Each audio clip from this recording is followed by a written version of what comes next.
Hey guys, tonight we're diving deep into the dusty annals of history, all the way to 19th century Ethiopia, to meet a queen whose brilliance outshone the glint of any imperial bayonet. Imagine, if you will, the scorching sun beating down on vast plains, the scent of acacia trees on the breeze, and the distant murmur of 1,000 voices rising from a camp. You're there, nestled among the rugged peaks and fertile valleys of a land fiercely independent, facing down the formidable might of a European colonial power.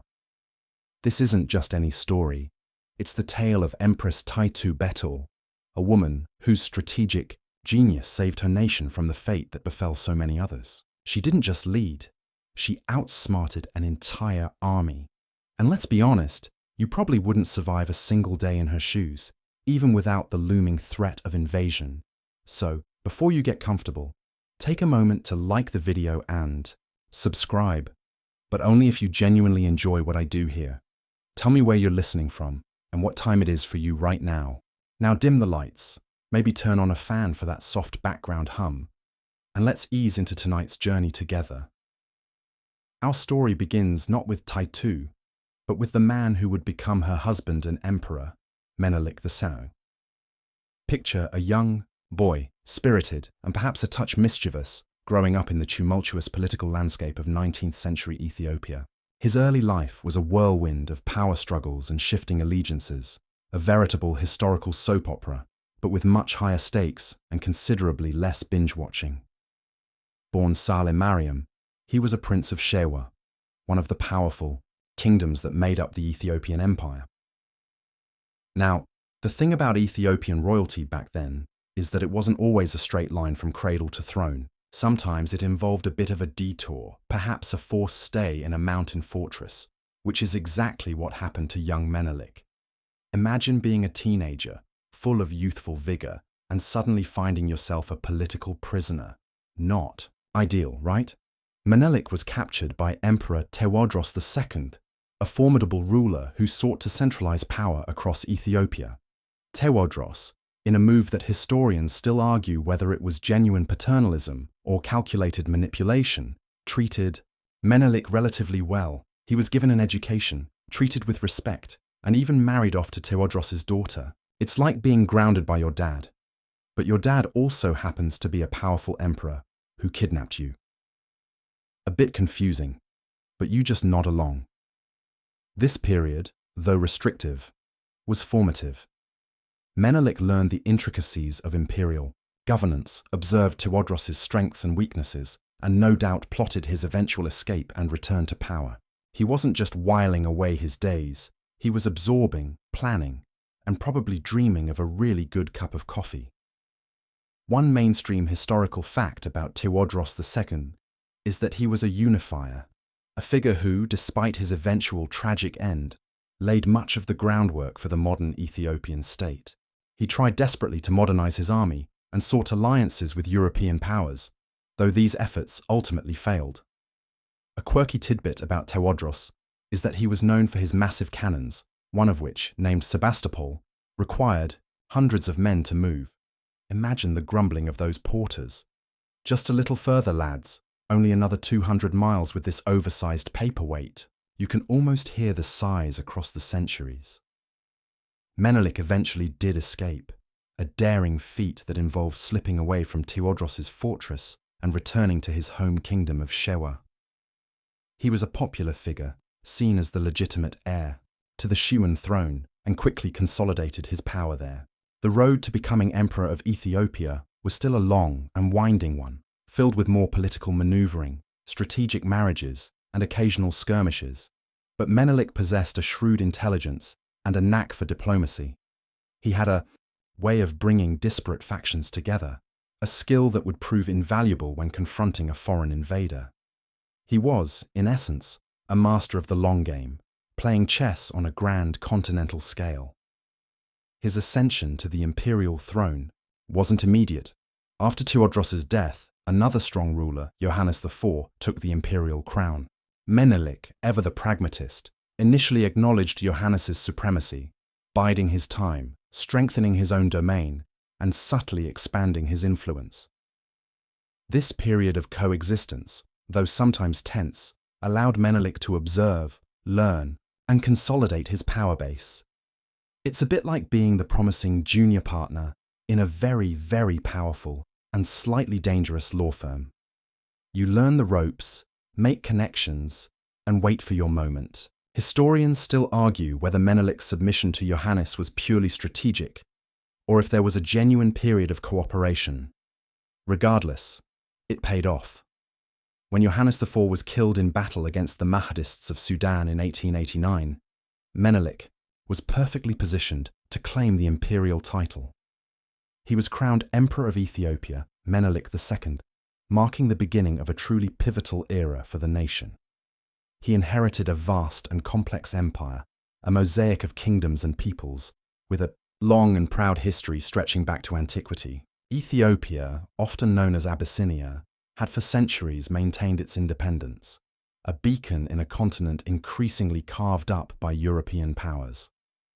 This unique status, however, was about to be severely tested. You can almost feel the impending storm on the horizon, a slow, inexorable creep of ambition from across the seas. Menelik, as emperor, understood this threat implicitly. He was a modernizer in many ways, keenly aware of the technological and military advancements in Europe.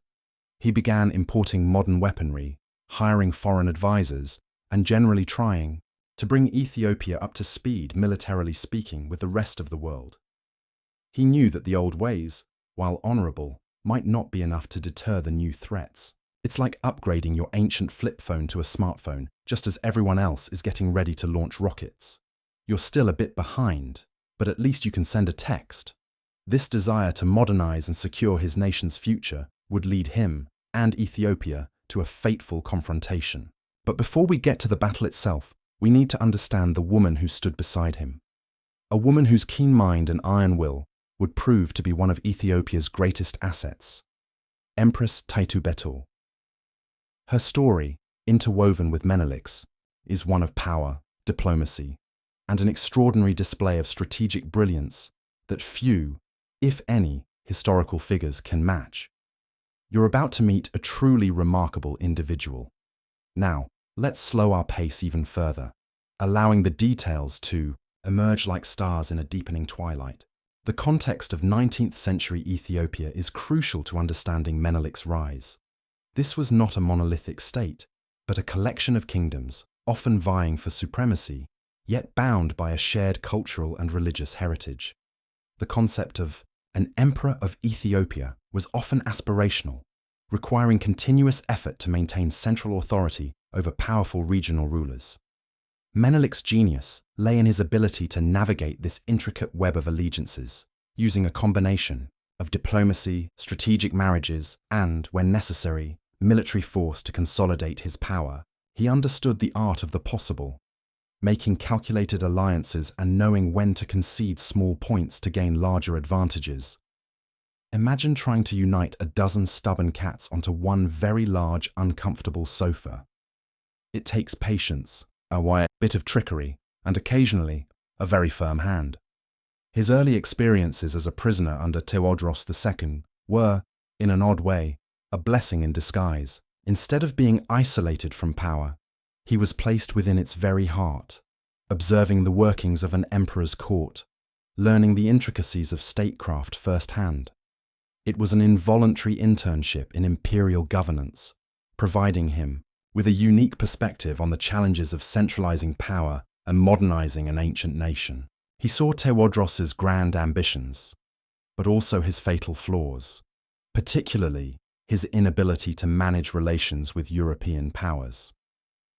Menelik learned from these mistakes, absorbing lessons on diplomacy and the imperative of acquiring modern arms without becoming beholden to foreign influence. This was not just book learning, it was an education forged in the crucible of real politique. When Menelik returned to Shewa after his escape, he wasn't just a claimant to a throne, he was a leader with a vision. He immediately set about strengthening his kingdom, building up its army, and expanding its borders. He understood that a strong regional base was essential if he was ever to achieve imperial ambitions.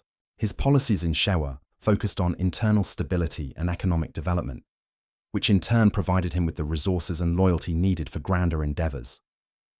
You can almost see the quiet, methodical building of power, piece by careful piece, like assembling a complex, high-stakes puzzle.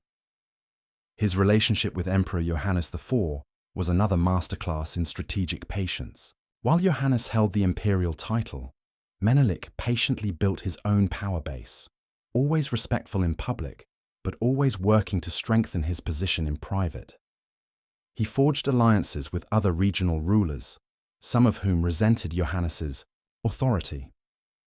This subtle maneuvering allowed Menelik to position himself as the natural successor, a unifying figure who could step into the imperial vacuum when the time was right.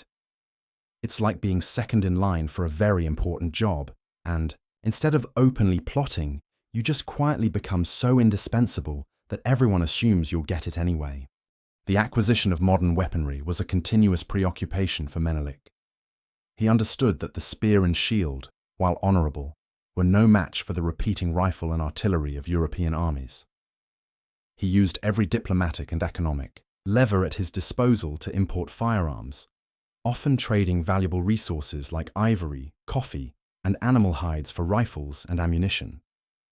This foresight, years before the Italian invasion, meant that when the decisive moment came, the Ethiopian army, while not as technologically advanced as the Italians, was far from helpless. They might not have had the latest model, but they certainly had enough firepower to make a strong argument. Consider the geopolitical chessboard of the late 19th century. Europe was a hotbed of imperial competition, and Africa was the primary prize. Menelik understood that Ethiopia's independence was constantly under threat, not just from one power, but from all of them. His diplomatic strategy was therefore complex and multi-layered. He would play European powers against each other, signing treaties with one to deter another, always careful not to grant any single nation too much influence. He received envoys from Britain, France, Russia, and, of course, Italy, always listening, always assessing, always protecting Ethiopia's best interests. This was a high-stakes game of political poker, and Menelik, advised by Taytu, was a master bluffer and a shrewd reader of his opponents. The founding of Addis Ababa as the permanent capital in 1886 was another crucial step in Menelik's nation-building efforts. Before this, Ethiopian emperors often ruled from mobile camps, but Menelik understood the need for a fixed administrative and political center for a modern, centralized state. Addis Ababa, chosen for its strategic location, resources, and defensibility, rapidly grew under imperial patronage. This physical consolidation of power mirrored the political centralization Menelik was pursuing across the empire. It wasn't just a place to live. It was a statement of intent, a tangible symbol of a unified, enduring Ethiopia. This entire period, from Menelik's youth to his ascension, was characterized by a gradual but inexorable movement towards strengthening and unifying Ethiopia. Every political maneuver, every alliance, every military campaign, every diplomatic overture was part of a larger plan to secure his nation's future in a dangerous world. He was building not just an empire, but a fortress against the encroaching tide of colonialism. He knew that the stakes were existential, and he approached the task with a blend of patience, ruthlessness, and an extraordinary capacity for strategic thinking.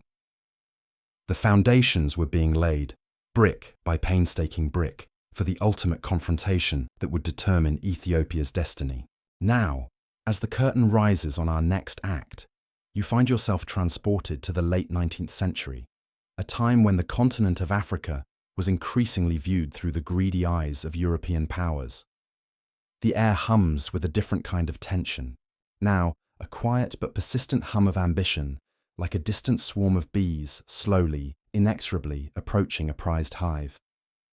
This was the era of the scramble for Africa, a dizzying, almost rapacious rush by European nations to claim territories, establish protectorates, and extract resources. Imagine a global game of Monopoly, but with real countries and very sharp elbows. You see the maps of Africa being redrawn in European capitals, lines sliced across ancient lands with little regard for existing communities, cultures, or geographic realities. It's a bit like someone drawing lines on your living room floor and declaring that the sofa now belongs to Portugal and the TV to Belgium. You'd probably have something to say about that. The primary players in this dramatic partitioning were Britain, France, Germany, Belgium, Portugal, and, of course, Italy. Each nation, fueled by a potent mix of industrial ambition, national pride, and a rather misguided sense of civilizing mission, sought to carve out its own slice of the African pie. For Italy, a relatively newly unified nation, this scramble represented an opportunity to assert itself on the world stage, to prove its mettle as a colonial power, and perhaps to make up for lost time compared to its older, more established European neighbours. They felt a certain pressure to catch up, to demonstrate that they too could project power beyond their Mediterranean shores. It was a kind of geopolitical keeping up with the Joneses, only the Joneses had massive navies and gunboats. Their gaze, initially, fell upon the strategically important Red Sea coast. Eritrea, a territory bordering Ethiopia, became an Italian colony in 1890. This foothold was crucial. From Eritrea, Italy began to eye Ethiopia itself. You can almost feel the slow tightening of the noose, the subtle but insistent encroachment. The Italians viewed Ethiopia, or Abyssinia as they often called it, as a prime target. It was seen as a land of potential resources, strategic importance, and, perhaps most appealingly, an uncolonized independent state ripe for the picking. They believed it would be a relatively easy conquest, a feather in their cap, a testament to their burgeoning strength. What they failed to fully appreciate was the ancient resilience of the Ethiopian people and the formidable leadership emerging from its imperial court. One mainstream historical fact about the scramble for Africa is that it led to the Berlin Conference of 1884-1885, where European powers literally sat down and divided the continent amongst themselves, formalizing their claims and laying down rules for future acquisitions. It was a gathering of gentlemen in suits deciding the fate of millions of people they had never met. A truly surreal moment in history, when you think about it. Imagine a group of your friends deciding who gets your pizza without inviting you to the discussion, and then they show up with forks. A quirky tidbit from this era is that some European explorers and adventurers, sometimes operating independently of their governments, would sign incredibly convoluted and often fraudulent treaties with local chiefs, exchanging vast tracts of land for trinkets, blankets, or even just a handshake that was later misinterpreted. These treaties often formed the basis of colonial claims. It's like selling your house for a shiny pebble and then being surprised when someone moves in. You just sort of scratch your head and wonder about the legal fine print. Ethiopia, however, was different. It had a long history of centralized governance, a well-established military, and a deep sense of national identity rooted in its ancient Christian heritage. Unlike many fragmented tribal societies, Ethiopia had a unified emperor and a history of successfully defending its borders. This wasn't some patchwork of easily divisible chiefdoms. It was an empire, with its own intricate court, its own long memory of independence. Historians still argue whether the European powers truly underestimated Ethiopia's military capabilities or simply believed their technological superiority would easily overcome any resistance. Perhaps it was a mixture of hubris and a lack of accurate intelligence, a common pitfall for invading forces throughout history. As Italian influence expanded in the region, they began to make overtures to Emperor Menelik II, offering him what they presented as assistance, but which was, in reality, a thinly veiled attempt to assert control. They sought to establish a protectorate over Ethiopia, essentially turning it into a client state, subservient to Italian interests. They envisioned a neat, orderly process, a signing of papers, a hoisting of flags, and then the quiet absorption of another African territory into their growing empire. They misjudged their opponent, dramatically. You can almost picture the Italian diplomats, impeccably dressed, perhaps a little too smug, presenting their proposals to Menelik's court. They would have spoken of progress, of modernity, of the benefits of European civilization. Menelik, though keen on modernization, was no fool. He had observed the fate of other African leaders who had accepted such protectorates, seeing their nations slowly but surely swallowed whole. He valued his nation's sovereignty above all else. He was a master chess player, and he could see several moves ahead, recognizing the trap laid before him. The Italians, however, were persistent. They believed they held all the cards: superior military technology, a well-drilled army, and the unspoken weight of European colonial success behind them. They assumed that Ethiopia, for all its history, would eventually buckle under the pressure. This assumption was their first and most significant strategic misstep. They failed to account for the unique character of Ethiopian leadership, particularly the combined strength of Menelik and his brilliant wife, Taytu. Imagine the dinner table conversations in the imperial palace in Addis Ababa. Not just polite chit-chat about the weather, but intense, strategic discussions about the very survival of their nation.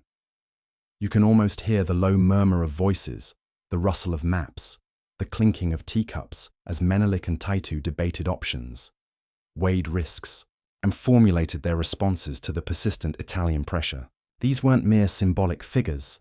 They were active, engaged leaders, deeply invested in the destiny of their people. The Italian strategy was to combine diplomatic pressure with a gradual military build-up, creating a situation where Ethiopia would feel compelled to accept their protection. They established outposts, slowly expanded their territorial claims, and waited for the opportune moment to formalize their control. It was a slow squeeze, designed to avoid a costly war if possible, but prepared for one if necessary. They underestimated the Ethiopian capacity for resistance and the shrewdness of its leadership.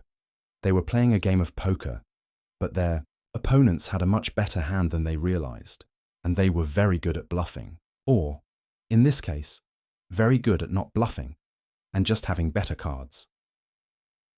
This period of creeping expansion also saw the Italians trying to sow discord among Ethiopia's regional rulers, a classic colonial tactic of divide and conquer. They would offer alliances, promise support, and try to undermine Menelik's authority. This kind of political manipulation was common, and it often worked.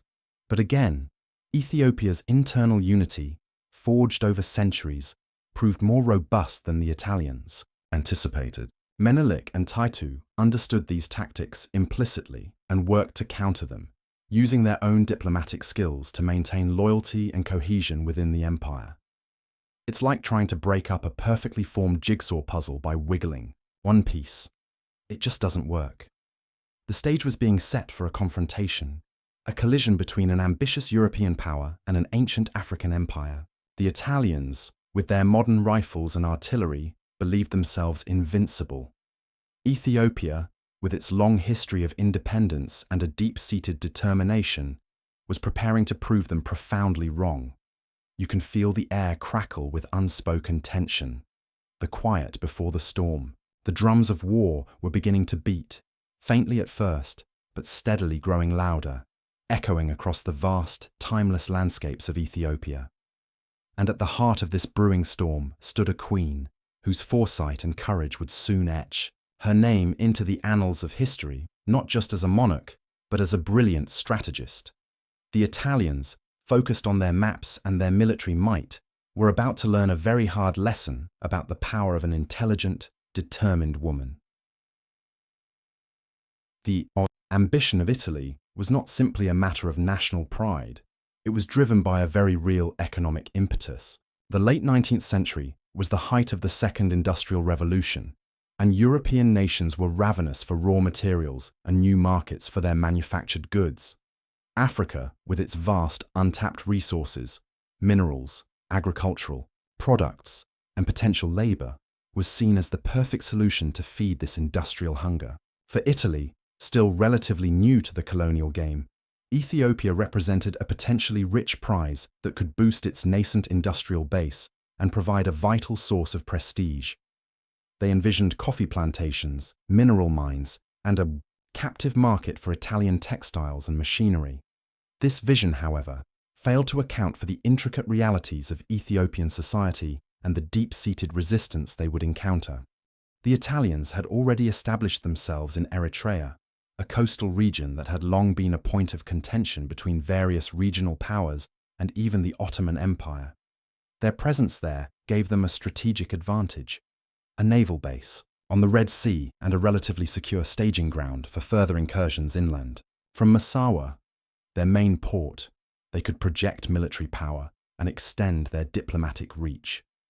You can imagine the ships arriving, laden with troops and supplies, a steady stream reinforcing their ambitions, unaware that they were building a bridge to a very uncomfortable future.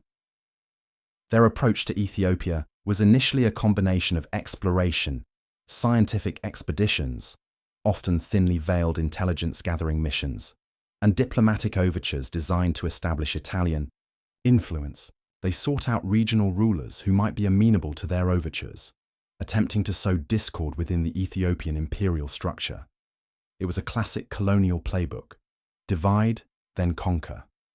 They offered modern weapons, technological assistance, and promises of trade, all with the underlying expectation of eventual subservience. Many regional rulers, accustomed to shifting alliances and internal power struggles, might have entertained these offers without fully grasping the long-term implications of European colonial designs. But Menelik and Taytu had a far clearer vision of the threat. The Ethiopian court, particularly Menelik and Taytu, was remarkably well informed about European affairs. They didn't live in a vacuum. Through traders, missionaries, and their own diplomatic envoys, they kept abreast of European power dynamics, technological advancements, and colonial policies. Menelik had, for years, been cautiously acquiring modern weapons from various European sources, understanding that traditional armaments would not suffice against the advanced weaponry of the colonial powers. This foresight was crucial. It was one of the factors that differentiated Ethiopia from many other African states that found themselves completely outmatched technologically. It's like knowing your opponent has a new, faster car, so you start investing in upgrading your own engine before the race even begins. The core of the Italian miscalculation lay in their racial arrogance. They viewed Africans as inherently inferior, incapable of organizing a modern army or mounting a sophisticated resistance. This pervasive racism, a hallmark of 19th century European thought, led them to consistently underestimate Ethiopian leadership, intelligence, and resolve. They simply could not conceive of an African emperor and empress outmaneuvering experienced European generals and diplomats. This intellectual blindness was perhaps their greatest vulnerability. This attitude was reflected in their diplomatic approach. When they engaged with Menelik, they did so from a position of assumed superiority, often with condescending tones and thinly veiled threats. They believed that a display of military might, or the mere suggestion of it, would be enough to bring Ethiopia to heel. They failed to understand that the Ethiopian people, with a long history of independence stretching back millennia, possessed a fierce pride and a deep cultural commitment to their sovereignty. This wasn't merely a political preference, it was an integral part of their identity. The Italian desire for a place in the sun, a colonial empire commensurate with their European peers, drove them to increasingly aggressive actions. As diplomatic negotiations stalled, and Menelik repeatedly rejected their protectorate claims, the military option became more appealing. They began to send larger military expeditions into Ethiopian-claimed territories, establishing outposts and fortifying positions, effectively creating a fait accompli on the ground. This creeping annexation was designed to pressure Menelik into submission without necessarily launching a full-scale invasion. However, each act of Italian aggression, each new outpost, each renewed demand for a protectorate, served only to harden Ethiopian resolve. Instead of dividing the empire, it united it. Regional rulers, who might have harbored their own grievances against Menelik, increasingly saw the Italian threat as a common enemy, one that jeopardized not just the emperor's rule, but their own autonomy and way of life. The unifying power of an external threat proved stronger than internal rivalries. It's like a family arguing over dinner, but when a stranger tries to kick down the door, all squabbles are forgotten and everyone grabs a frying pan. The Italian strategy was flawed from the outset because it rested on a false premise that Ethiopia would behave like other colonized territories. They failed to account for Ethiopia's unique historical trajectory, its strong centralized government, its well-established military traditions, and crucially, the exceptional leadership of Menelik and Taytu. They were playing by a rulebook that didn't apply to the game they were actually in. As the 1890s progressed, the diplomatic friction escalated into skirmishes. Ethiopian forces would occasionally clash with Italian patrols, testing each other's strength, gradually raising the stakes. These minor engagements served as a prelude, a sharpening of swords, and a grim realization that a larger confrontation was becoming inevitable. The period between the signing of the Treaty of Wuchale in 1889 and its formal abrogation by Menelik in 1893 was a time of mounting tension, a slow-motion countdown to war. Each diplomatic note, each military movement, pushed both sides closer to the precipice. You can sense the growing anxiety, the grim determination settling over the Ethiopian people. They knew what was coming. They had seen the fate of their neighbors, but unlike others, they had leaders who would not cede an inch of their sovereignty without a fight. The Italian imperial ambition, vast and seemingly unstoppable, was about to collide with an ancient, resilient force it profoundly misunderstood. And in that collision, the course of African history would be irrevocably altered, largely thanks to the wisdom and courage of an empress who refused to let her nation become just another line on a colonial map. The quiet hum of ambition had now swelled into a deafening roar, signaling the imminent clash of civilizations on the plains of Adwa. As the Italian ambition solidified, the diplomatic dance became increasingly intricate, leading to a document that would become the spark igniting the inevitable conflict, the Treaty of Wuchale. You find yourself now in the dusty, sun-drenched town of Wuchale in 1889, where representatives of Emperor Menelik II and King Umberto II of Italy are gathered. Imagine the scene, the formal attire of the diplomats, perhaps a little stifling in the Ethiopian heat, the rustle of official papers, and the air thick with carefully chosen words, each one a potential landmine. This wasn't just any treaty, it was a document designed to secure a peace, yet it contained a fatal, almost comically tragic, flaw rooted in translation. It's like agreeing to buy a house, signing the contract, and then realizing the English version says swimming pool, but the Amharic version says puddle. A slight difference, but oh, what a difference it makes. The Treaty of Wuchale, also known as the Treaty of Wuchale in Italian, was intended to define the relationship between Ethiopia and Italy, following Italy's establishment of the colony of Eritrea, which bordered Ethiopian territory. On the surface, it seemed like a standard agreement between two sovereign powers. Both sides sought to benefit, or at least believed they would. Italy wanted to formalize its presence and influence in the Horn of Africa to secure its colonial foothold and to gain what it perceived as legitimate diplomatic leverage over its ancient neighbor. Menelik, on his part, desperately wanted to secure international recognition for his new imperial title. He had only recently ascended to the throne, and crucially, gain access to modern European arms and technology, particularly firearms. He understood that these weapons were essential for strengthening his army and defending his empire against both internal rivals and external threats. He was playing a dangerous game, trying to leverage Italian interest for his own strategic gain without giving up his nation's sovereignty. It was a high-stakes negotiation where every word, every nuance carried the weight of a nation's future. The treaty itself consisted of several articles outlining various aspects of their newfound relationship, from border delimitations to trade agreements. However, Article 17 was the one that would prove to be the source of all the contention, the tiny, seemingly innocuous seed of a massive conflict that would ultimately culminate in a devastating war. In the Italian version, Article 17 stated in rather clear terms that Ethiopia, consents to avail itself of the Italian government for all negotiations which it may enter into with other powers or governments. The key phrase here for the Italians was consents to avail itself of, which they interpreted not as a choice, but as Ethiopia being obligated to conduct its foreign affairs through Italy. This interpretation meant, in essence, that Ethiopia would become an Italian protectorate, a client state whose external relations were managed by Rome. For the Italians, this was a clear, unequivocal statement of their colonial authority, a diplomatic triumph that, they believed, legally brought Ethiopia under their sphere of influence. They believed they had effectively and legally swallowed Ethiopia whole. You can almost hear the celebratory toasts back in Rome, the self-congratulatory backslapping. Another one bites the dust. The Roman Empire is being rebuilt brick by African brick, they might have cheered, entirely oblivious to the monumental misunderstanding they had created.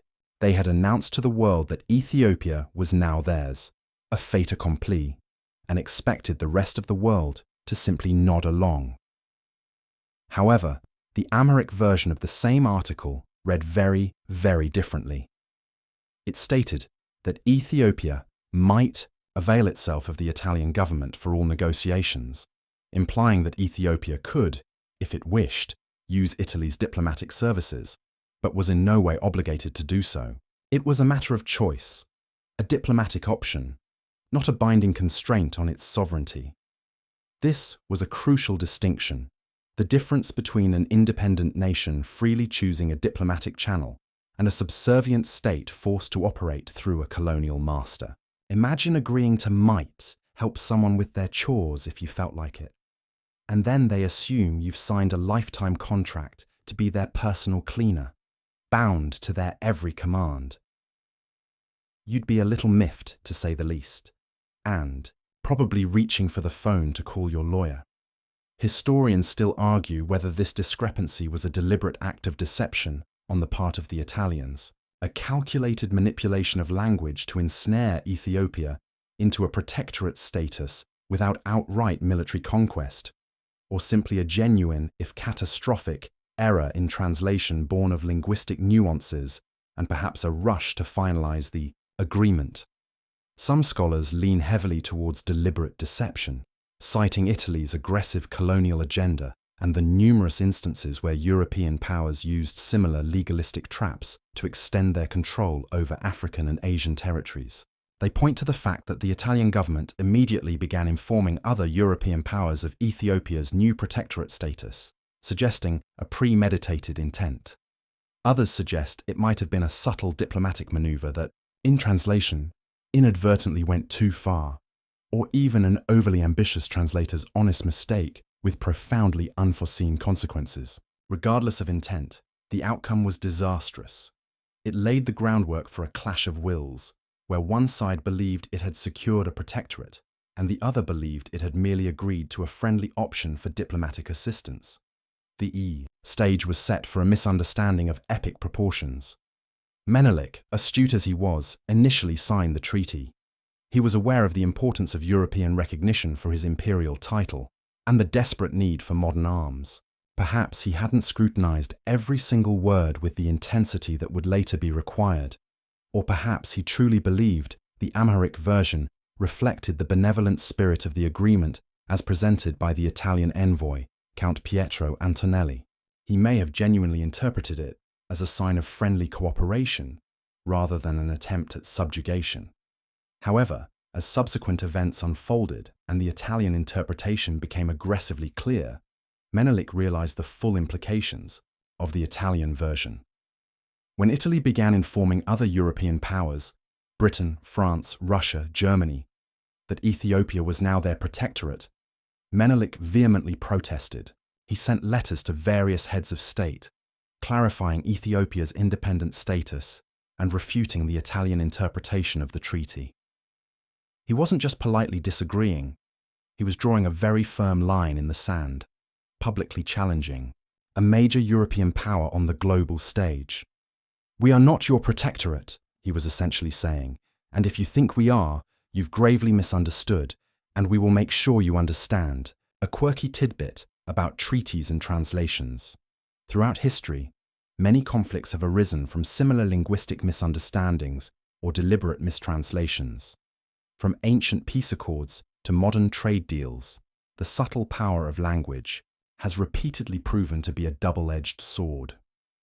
It's a reminder that words, particularly in diplomacy, carry immense weight, and a single misplaced comma or subtly altered verb can have catastrophic consequences, often literally leading to war. It's almost like a global game of telephone, where the original message gets distorted and suddenly everyone is at war over whether the cat likes fish or not, except the stakes are actual national sovereignty and countless lives. The Italians, however, were not swayed by Menelik's protests. They saw his objections as a rejection of a legally binding agreement and an affront to their national honour and their burgeoning colonial prestige. Their pride was on the line. They had publicly announced to the world that Ethiopia was theirs, a new jewel in their nascent empire, and now this African emperor was publicly challenging their claim, making them look foolish. This wasn't just about territory, it was about global standing, about demonstrating their strength on the international stage, especially to other European powers who were always eager to see a rival stumble. They couldn't simply back down, without appearing weak or incompetent. They doubled down on their interpretation, believing that Menelik would eventually capitulate under economic pressure and a show of military force. This stubborn adherence to their flawed interpretation, fueled by colonial arrogance and a deeply ingrained belief in European racial and technological superiority, solidified their path towards military confrontation. They genuinely believed Ethiopia, despite its ancient history, was incapable of mounting a significant challenge to a modern European army. You can imagine the frustration mounting in the Ethiopian court. Here they were, a sovereign nation with a history stretching back millennia, being told by a relatively young European power that they had inadvertently signed away their independence, their very right to self-determination. The insult was palpable, deeply offensive to their national pride and their sense of their own ancient legacy.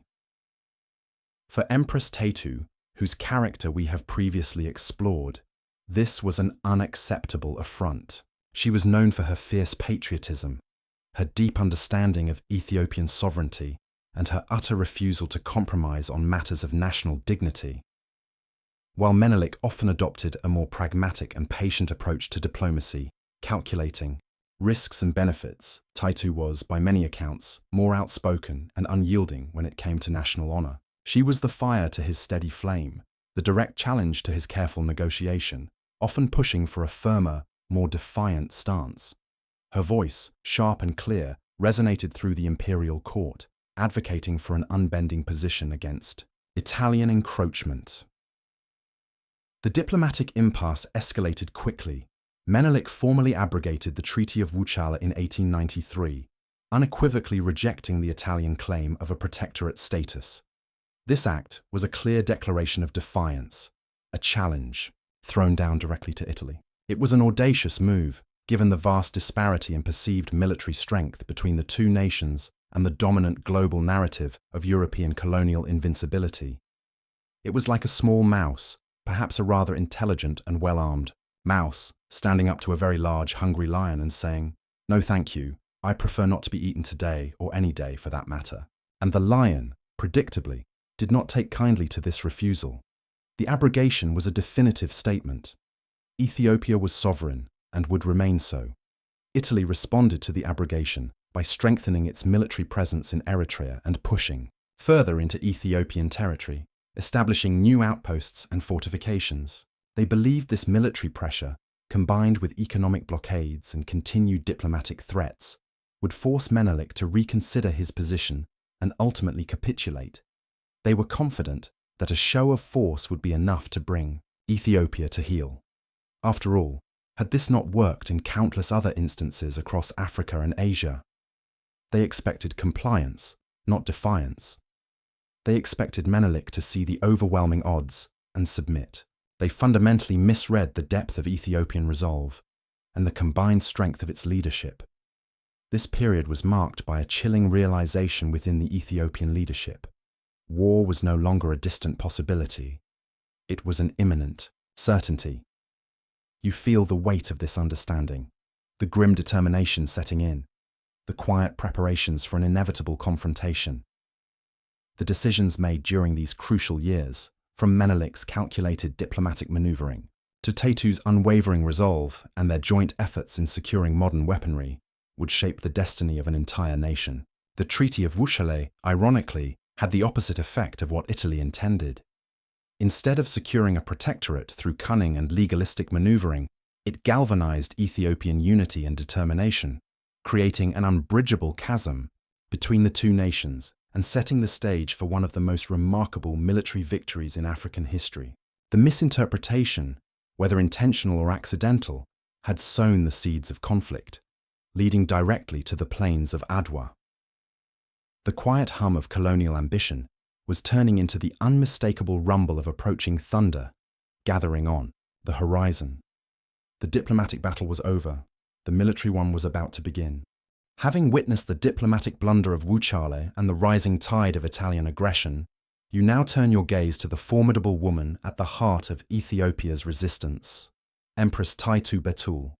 Imagine a figure of quiet strength, yet undeniable presence, moving through the bustling imperial court of Addis Ababa. This isn't a queen confined to ornamental duties. Taytu was a political force, a strategic thinker, and a deeply influential voice in Menelik II's inner circle. She was, in essence, the co-pilot of the Ethiopian ship of state, and when the storm clouds gathered, her hand was firmly on the tiller. Born around 1851, Taytu came from a powerful aristocratic family in Semien, northern Ethiopia. Her lineage was steeped in history and power, connecting her to the Solomonic dynasty itself, the ancient line of Ethiopian emperors. This was no commoner who married into royalty. She was royalty, through and through, with all the accompanying pride, education, and political acumen that came with such a pedigree. You can almost see the weight of generations of rulers in her posture, the silent promise of resilience. She was, notably, a fierce advocate for Ethiopian sovereignty long before the Italian threat fully materialized. Her upbringing, steeped in the traditions and intricate politics of the Ethiopian Empire, prepared her for a role far beyond that of a mere consort. Taytu was, by all accounts, a remarkably intelligent and literate woman, a rare feat for many women of her era, even those of noble birth. She could read and write Amharic, the official language, and was deeply knowledgeable about Ethiopian history, law, and diplomacy. Imagine her, not just listening to discussions, but actively participating, offering insights, challenging assumptions, and perhaps even gently correcting a misremembered historical precedent from time to time. She was no passive bystander in the grand theatre of imperial politics. Her mind was as sharp as any general's sword, and she wielded it with precision. Before her marriage to Menelik, Taytu had been married 4 times, an unusual but not unheard of occurrence for women of her status in that era, reflecting the fluidity of alliances and political shifts. Each marriage had likely broadened her understanding of different regions and power dynamics within the empire, honing her political instincts. When she married Menelik in 1883, she brought not only her personal intelligence and influence, but also the considerable political weight of her family and their loyal retainers. Their union was a powerful alliance, both personally and politically, consolidating Menelik's position and extending his reach. It was a true partnership, built on mutual respect and shared ambition for Ethiopia. You can practically feel the synergy between them, 2 minds working in concert. One mainstream historical fact about Taytu Betul is that she was not only a strategist, but also a notable patron of arts and architecture, playing a significant role in the development of Addis Ababa, the new capital. She oversaw the construction of churches and palaces, contributing to the city's growth and cultural vibrancy. A quirky tidbit about her is that she was reportedly an excellent chess player, often engaging in strategic games to hone her mind. Imagine trying to beat her in a game. You'd probably be outmaneuvered before you even realized the game had begun. It's safe to say she wasn't just moving pawns, she was thinking several moves ahead on a much larger board. Taytu's character was marked by a blend of fierce independence, shrewd practicality, and unwavering patriotism. When the Treaty of Wuchale controversy erupted, it was Taytu who vocally and vehemently opposed the Italian interpretation. While Menelik, ever the pragmatist, might have considered various diplomatic avenues, Taytu was uncompromising when it came to Ethiopian sovereignty. She understood implicitly that accepting the Italian version of the treaty would mean the end of Ethiopia's independence, a fate she was absolutely determined to prevent. She was the one who saw the wolf in sheep's clothing, even when the sheepskin was made of official parchment. It is said that during the negotiations and subsequent disputes over the treaty, Taytu was a formidable presence. She would question the Italian envoys directly, scrutinizing their words and exposing their veiled intentions. Imagine the Italian diplomats, used to dealing with European male counterparts or perhaps less assertive African leaders, suddenly finding themselves facing a brilliant, unyielding woman who could dissect their arguments with surgical precision. It must have been quite a shock. Historians still argue about the exact degree of her influence on Menelik's decision to abrogate the treaty, but there is little doubt that her firm stance significantly strengthened his resolve. She was not merely advising, she was actively shaping policy. Her unwavering position on the treaty was encapsulated in a legendary quote attributed to her during one particularly tense exchange with an Italian envoy. When the envoy reportedly threatened war if Ethiopia did not accept the protectorate, Taytu is said to have replied, "We are not afraid, we are willing to die for our country." Whether these were her exact words or a slightly embellished historical anecdote, they perfectly capture her spirit and the sentiment within the Ethiopian court.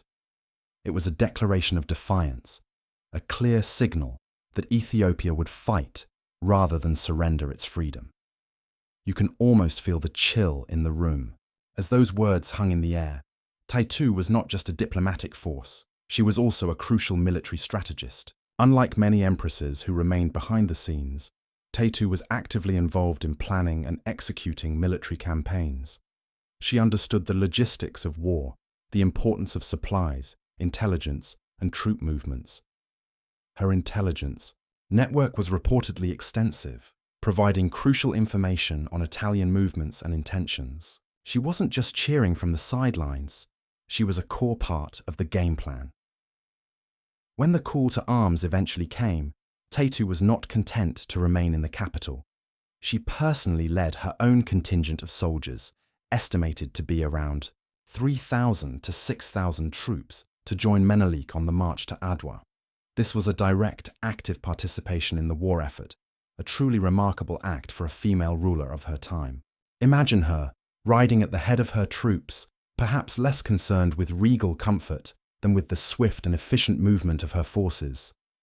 She understood that her presence, her direct involvement, would inspire loyalty and courage among the soldiers. It wasn't just a symbolic gesture, it was a powerful statement of solidarity and leadership. Her influence extended to the morale of the troops and the civilian population. She was revered, not just as an empress, but as a symbol of Ethiopian resistance and independence.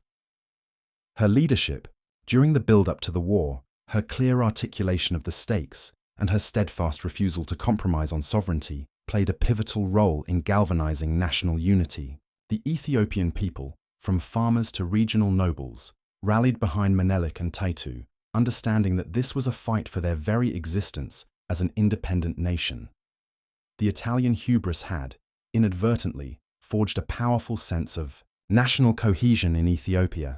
The character of Empress Taytu Betul represents a truly unique figure in world history. She was a woman who defied the patriarchal norms of her era, stepping into roles of immense power and responsibility, usually reserved for men. Her intellect, her courage, and her unyielding commitment to her nation's independence made her an indispensable leader during one of Ethiopia's most perilous moments. She wasn't merely supporting her husband, she was a co-leader, a strategic partner, and a powerful voice in her own right. Her story serves as a powerful reminder that history is often shaped by figures whose contributions are overlooked by conventional narratives, particularly those of women. You can almost hear the quiet hum of her determination, a melody of defiance echoing through time. Beyond her immediate role in the political sphere, Taytu's impact permeated Ethiopian society in less overt, but equally significant ways. Her active participation in court life, her deep understanding of ceremonial protocols, and her patronage of the Ethiopian Orthodox Tewahedo Church underscored her multifaceted influence. She understood that imperial power wasn't just about military might or diplomatic shrewdness. It was also about cultural cohesion and spiritual legitimacy. She cultivated an image of both a wise ruler and a devout leader, further cementing her authority and popular appeal. Imagine the Empress engaging in theological discussions, perhaps even advising church leaders on matters of state importance, solidifying the ancient link between church and crown in Ethiopia. Her foresight in recognizing the long-term implications of European colonial expansion was particularly astute. While some Ethiopian nobles might have been tempted by short-term gains or alliances with European powers, Taytu consistently advocated for a policy of fierce independence.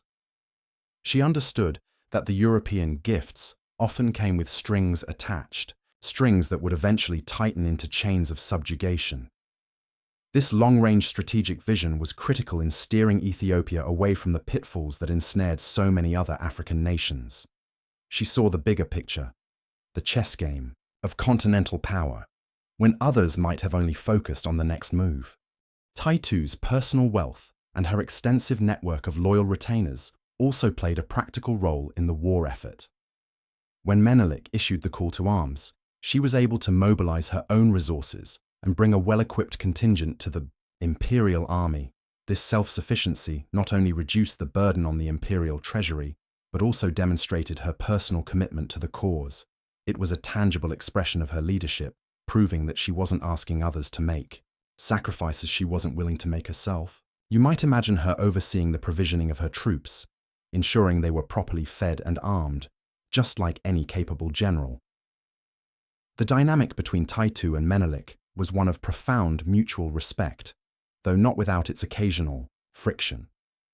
Menelik, known for his pragmatic and often conciliatory approach, sometimes preferred a slower, more cautious diplomatic path. Taytu, with her fiery patriotism and uncompromising stance on sovereignty, often pushed for a more assertive and direct response. It was this tension, this creative push and pull, that often led to the most effective outcomes for Ethiopia. She was the one who consistently reminded him of the stakes, preventing any slippage towards compromise that might endanger Ethiopia's core independence. This vibrant intellectual partnership was truly the engine of Ethiopian resistance. Think of the internal challenges they faced within the empire itself. Ethiopia was a vast and diverse realm, with regional nobles who often held significant power and maintained their own armies. Unifying these disparate forces under one banner for a common cause, especially against a seemingly invincible foreign foe, was no small feat. Taytu, with her vast network of familial and political connections and her reputation for astute judgment, was instrumental in forging this unity. She acted as a vital bridge between Menelik and the various Ras and Dejazmach, ensuring their loyalty and cooperation.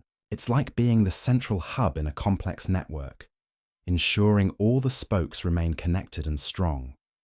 Her presence at the War Council meetings, not as a silent observer, but as an active participant, further highlights her strategic mind. She would have listened intently to reports, analyzed intelligence, and offered her own insights, drawing upon her deep understanding of Ethiopian geography, local loyalties, and the historical precedents of warfare in the region.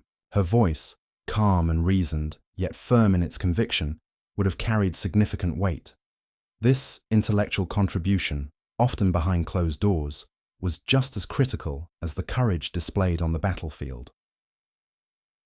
The enduring impact of Taytu also stems from her role as a symbol of national identity. For the Ethiopian people, She embodied the spirit of a free and proud nation. Her refusal to bow to foreign pressure, her active participation in the defense of the homeland, and her commitment to building a strong and independent Ethiopia made her an iconic figure. Her story became a source of collective pride, passed down through generations, reinforcing the narrative of Ethiopian exceptionalism in a colonized world. She was the living embodiment of Ethiopia's unconquerable spirit. In a broader sense, Taytu Betul's life challenges many Eurocentric views of African history. She stands as a powerful counter-narrative to the idea that African leaders were easily manipulated or incapable of sophisticated statecraft. Her story demonstrates a level of political and military acumen that rivals any European contemporary, proving that leadership and intelligence are not bound by race or geography. She was a global figure in her own right, whose actions had repercussions far beyond the borders of her empire. Her resilience, particularly during Menelik's final illness, when she essentially governed the empire during a period of intense fragility, further solidified her legendary status. She managed to hold the sprawling empire together, thwarting internal challenges and external opportunism, ensuring that the legacy of Adwa remained intact. This quiet, steadfast period of guardianship cemented her place as one of Ethiopia's greatest leaders, a woman whose influence continued even as the direct light of Menelik's reign began to dim. She was the anchor in a storm, ensuring the ship did not drift off course. Ultimately, Empress Taytu Betul's character was defined by an extraordinary blend of intelligence, courage, patriotism, and an unwavering commitment to her people's freedom. She was a queen who understood the true meaning of sovereignty and fought tirelessly to preserve it. Her legacy is etched not just in the annals of Ethiopian history, but in the broader human story of resistance against oppression. As you allow these rich historical details to gently fade, remember the brilliance and unyielding spirit of Empress Taytu, a quiet strength that led a nation to victory. With the diplomatic channels exhausted and the Italian threat looming larger than the mountains of Simeon, the call to arms echoed across the vast and varied landscapes of Ethiopia.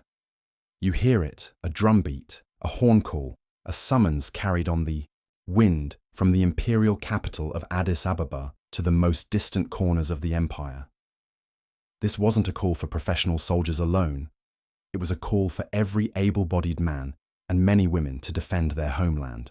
The task facing Emperor Menelik II and Empress Taytu was monumental: to gather, provision, and move an army that would eventually number well over 100,000 men and women across hundreds of miles of difficult terrain to confront a modern European army. It was a logistical nightmare that would make even the most seasoned modern military planner break out in a cold sweat. Imagine planning a cross-country picnic for a city-sized crowd, but everyone is carrying a rifle and wearing traditional garb, and there are no roads. The first step was the Fetha Negest, the traditional proclamation of war, issued by Menelik. This wasn't just a decree, it was a deeply symbolic and spiritually resonant act, invoking the historical legacy of Ethiopia and the righteousness of their cause. The message was clear: the Italians were encroaching on sacred land, challenging their faith and threatening their very independence.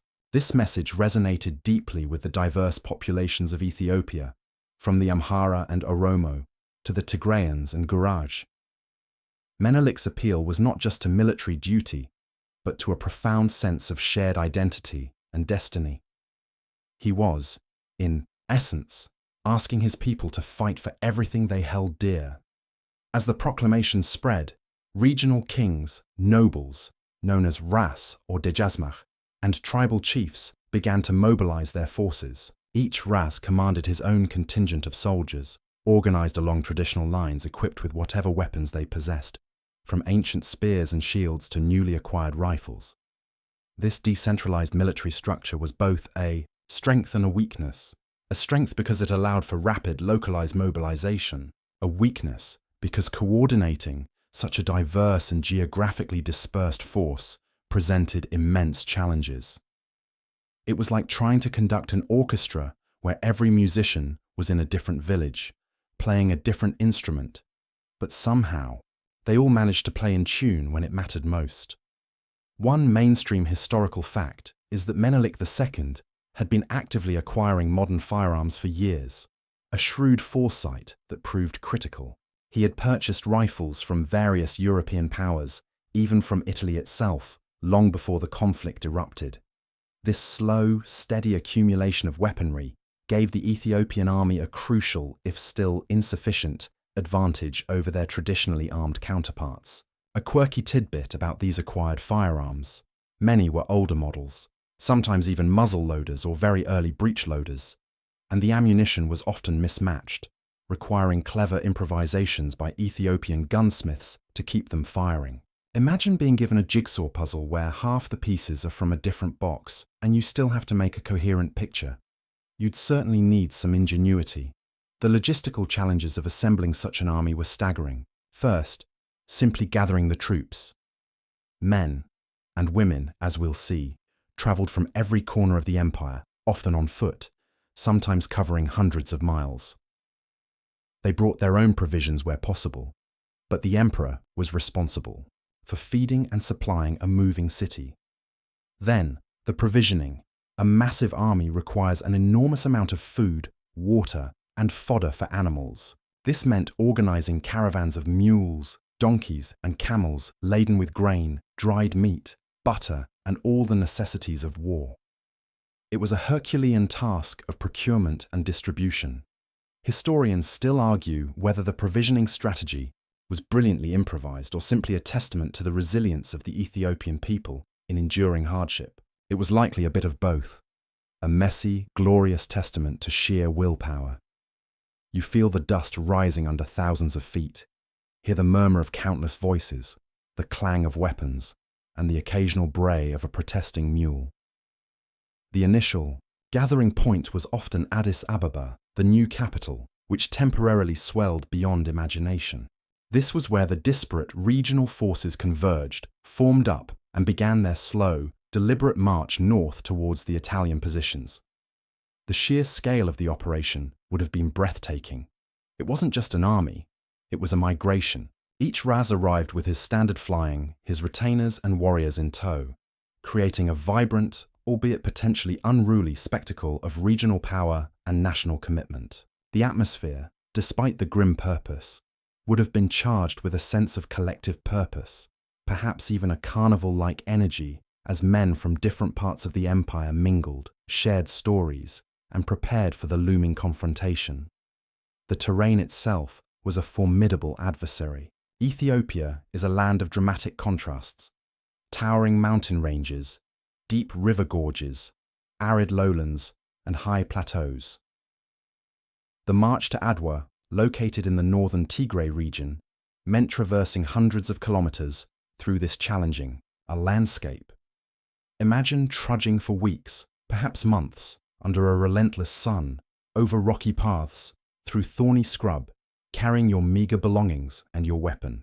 The men wore traditional clothing, often light cotton tunics and trousers, which offered little protection from the elements. Nights would be cold at higher altitudes, days searingly hot in the lowlands. This wasn't a parade, it was an endurance test. The physical demands were brutal, pushing every soldier to his absolute limit, testing not just their physical strength, but their mental fortitude and spiritual resilience. The army moved in a loosely organized but disciplined fashion. The vanguard, often light cavalry or scouts, would go ahead, assessing the route and looking for signs of the enemy. Then came the main body, followed by the enormous baggage train, a vulnerable line stretching for miles, carrying not just food but also tents, cooking utensils, and sometimes even the personal effects of the regional leaders. Camp would be set up nightly, often in sprawling temporary settlements where thousands of campfires would dot the landscape, creating a mesmerizing glow under the African sky. You smell the smoke, hear the chatter, the occasional song, and the restless shifting of animals. The sounds of a vast army settling for the night would have been a constant symphony, a living, breathing entity moving across the land. Water was a constant concern. Finding reliable sources for tens of thousands of people and their animals was a daily challenge, requiring expert local knowledge. Sanitation, as you can imagine, was rudimentary at best, and disease was a constant threat, often claiming more lives than enemy bullets. They weren't just fighting an army, they were fighting thirst, hunger, exhaustion, and illness. Dysentery, typhoid, and other waterborne diseases would have ravaged the ranks, weakening men before they even reached the battlefield. The lack of proper medical facilities meant that many who fell ill simply perished on the march, becoming silent casualties of the logistical ordeal. It's a grim reminder that war is often a battle against the elements and disease as much as it is against an enemy. Amidst this colossal logistical undertaking, Empress Taytu's involvement was not just symbolic but practical. She brought her own substantial contingent of soldiers, equipped and provisioned from her own resources. Her presence at the head of her forces, even during the arduous march, would have been a powerful morale booster. She was a living embodiment of the struggle, sharing the hardships of the journey with her troops. Imagine the whispers among the soldiers. The Empress herself walks with us. It added a layer of profound legitimacy and shared purpose to the grim journey. She was not content to remain in the comfort of the capital while her people suffered. She was with them, every dusty, weary step of the way. Her personal commitment would have galvanized support and loyalty, forging an emotional bond between the crown and the common soldier that transcended mere feudal obligation. This mobilization was not without its internal tensions. Regional leaders, while ultimately loyal to Menelik, also had their own ambitions and rivalries. Maintaining unity and discipline among such a diverse group was a constant challenge for Menelik and Taytu. It required a delicate balance of authority, persuasion, and judicious use of rewards. This was not a modern, rigidly hierarchical army, but a feudal levy held together by oaths of loyalty and the shared threat of foreign invasion. You can almost see Menelik, a skilled diplomat and leader, moving among the various ras, reassuring, cajoling, and asserting his imperial authority. He would have held court nightly, listening to grievances, resolving disputes, and ensuring that the collective focus remained on the looming Italian threat rather than internal squabbles. The sheer mass of the Ethiopian army, while impressive, also posed a significant problem for the Italians. They were accustomed to fighting smaller, less organized forces. The prospect of facing a force perhaps 3 or 4 times their size, even if less technologically advanced, was daunting. This sheer numerical superiority, hard won through immense logistical effort, would prove to be a critical factor in the battle to come. The Italians had anticipated a skirmish, perhaps a few localized engagements. They were about to face a tidal wave. The long, arduous march was not just a means to an end. It was a demonstration of national resolve, a prelude to the astonishing events that would unfold on the plains of Adwa. The gathering of the armies was a testament to the power of a unified people, facing down an existential threat. As the Ethiopian army advanced, they also employed strategic environmental tactics. They would sometimes deplete water sources or forage grounds in their path, leaving little for any pursuing or flanking Italian forces. This was an ancient military strategy, perfected over centuries, and it played a subtle but important role in weakening the logistical capabilities of their enemy. You might not notice it on a grand map, but on the ground, it meant real hardship for any force following in their wake. The psychological impact of such a vast approaching army should not be underestimated. For the Italian scouts and outposts, seeing this endless stream of Ethiopian warriors stretching as far as the eye could see must have been a chilling sight. It defied their preconceptions of African armies as small, easily dispersed bands. This was a nation in arms, moving with a grim determination that bespoke of something far deeper than mere military orders. It was a people fighting for their very existence. The march itself became a crucible, forging the disparate elements of the Ethiopian army into a cohesive fighting force. The shared hardships, the common purpose, and the constant proximity to their emperor and empress fostered a powerful sense of camaraderie and national identity. By the time they reached the vicinity of Adwa, they were not just a collection of regional levies. They were the Ethiopian Imperial Army, unified in their resolve to repel the invader. They were hungry, tired, and perhaps a little sick, but they were also fiercely determined and ready to fight for their land. The Italian forces, meanwhile, under the command of General Oreste Baratieri, were positioned further north, closer to their supply lines in Eritrea. They had established fortified camps, relying on their modern logistics and technology. They expected to meet a tired, disorganized, and ill-equipped force. They had underestimated the Ethiopian army's resilience, their deep motivation, and the sheer fortitude of their march. They likely imagined an easy victory, a swift crushing of a primitive foe. They were about to be very, very wrong.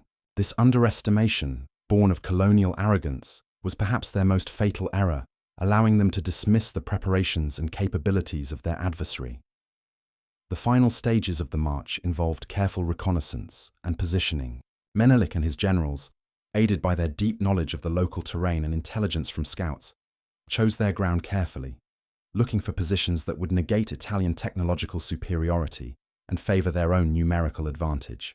The selection of the Adwa region as the battleground was not accidental. It was a deliberate choice, reflecting a shrewd understanding of military geography.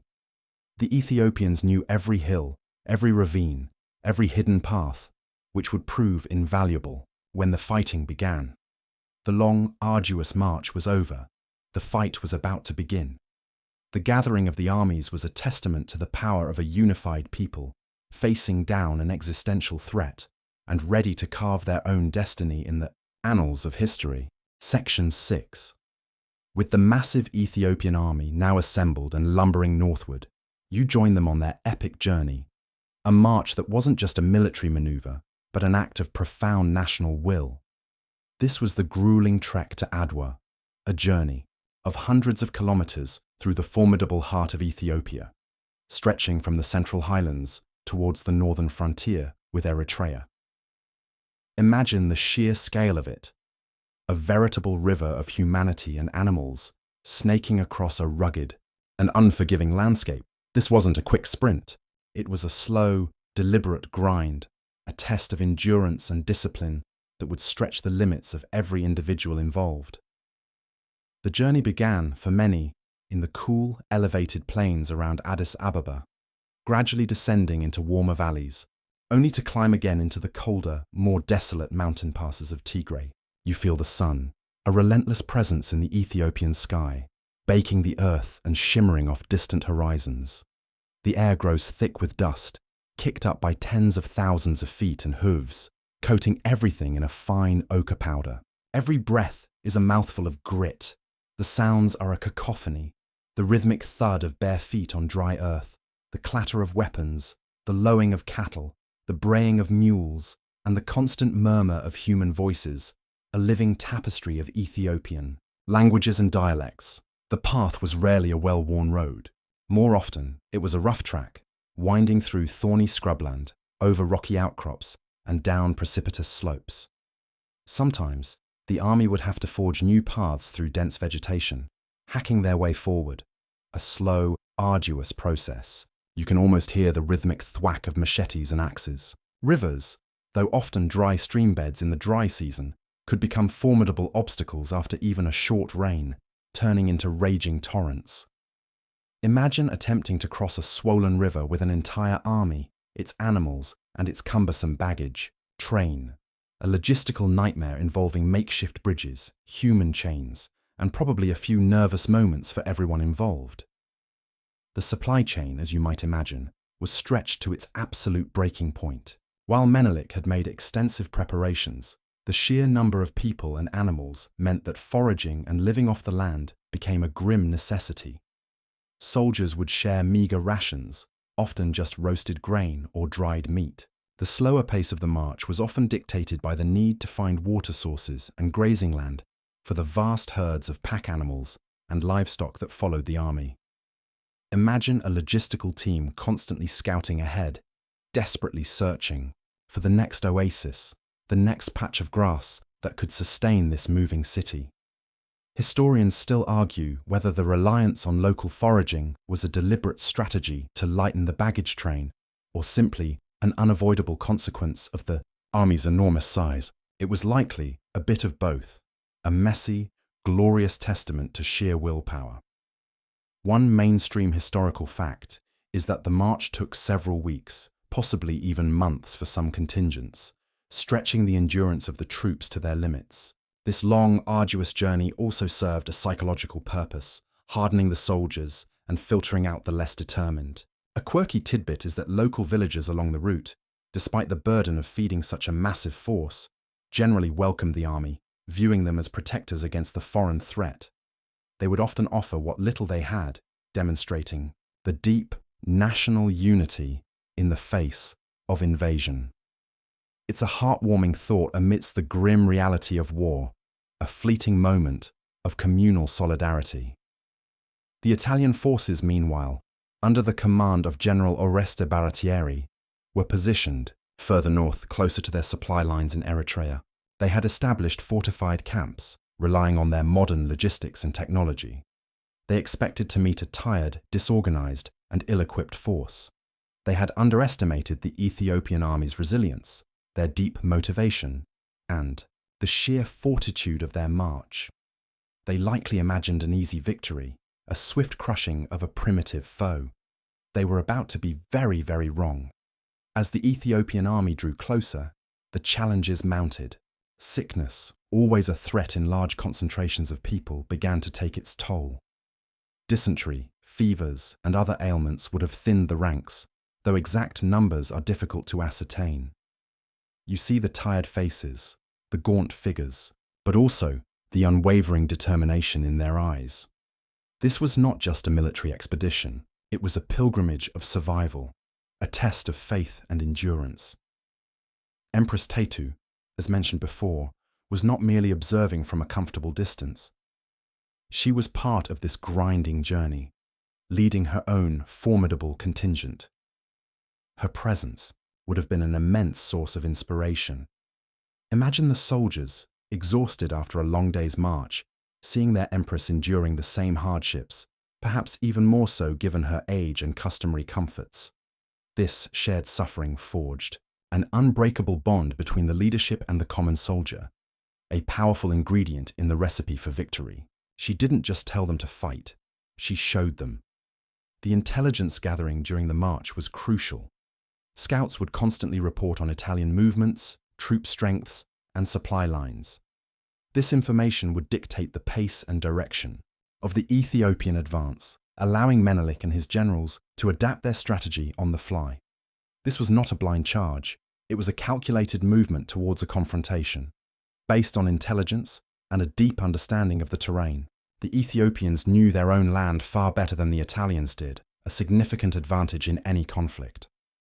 As the army approached the region of Tigray, the landscape grew more rugged, with deep ravines and steep hills. This was familiar territory for many of the Tigrayan contingents, offering a home turf advantage.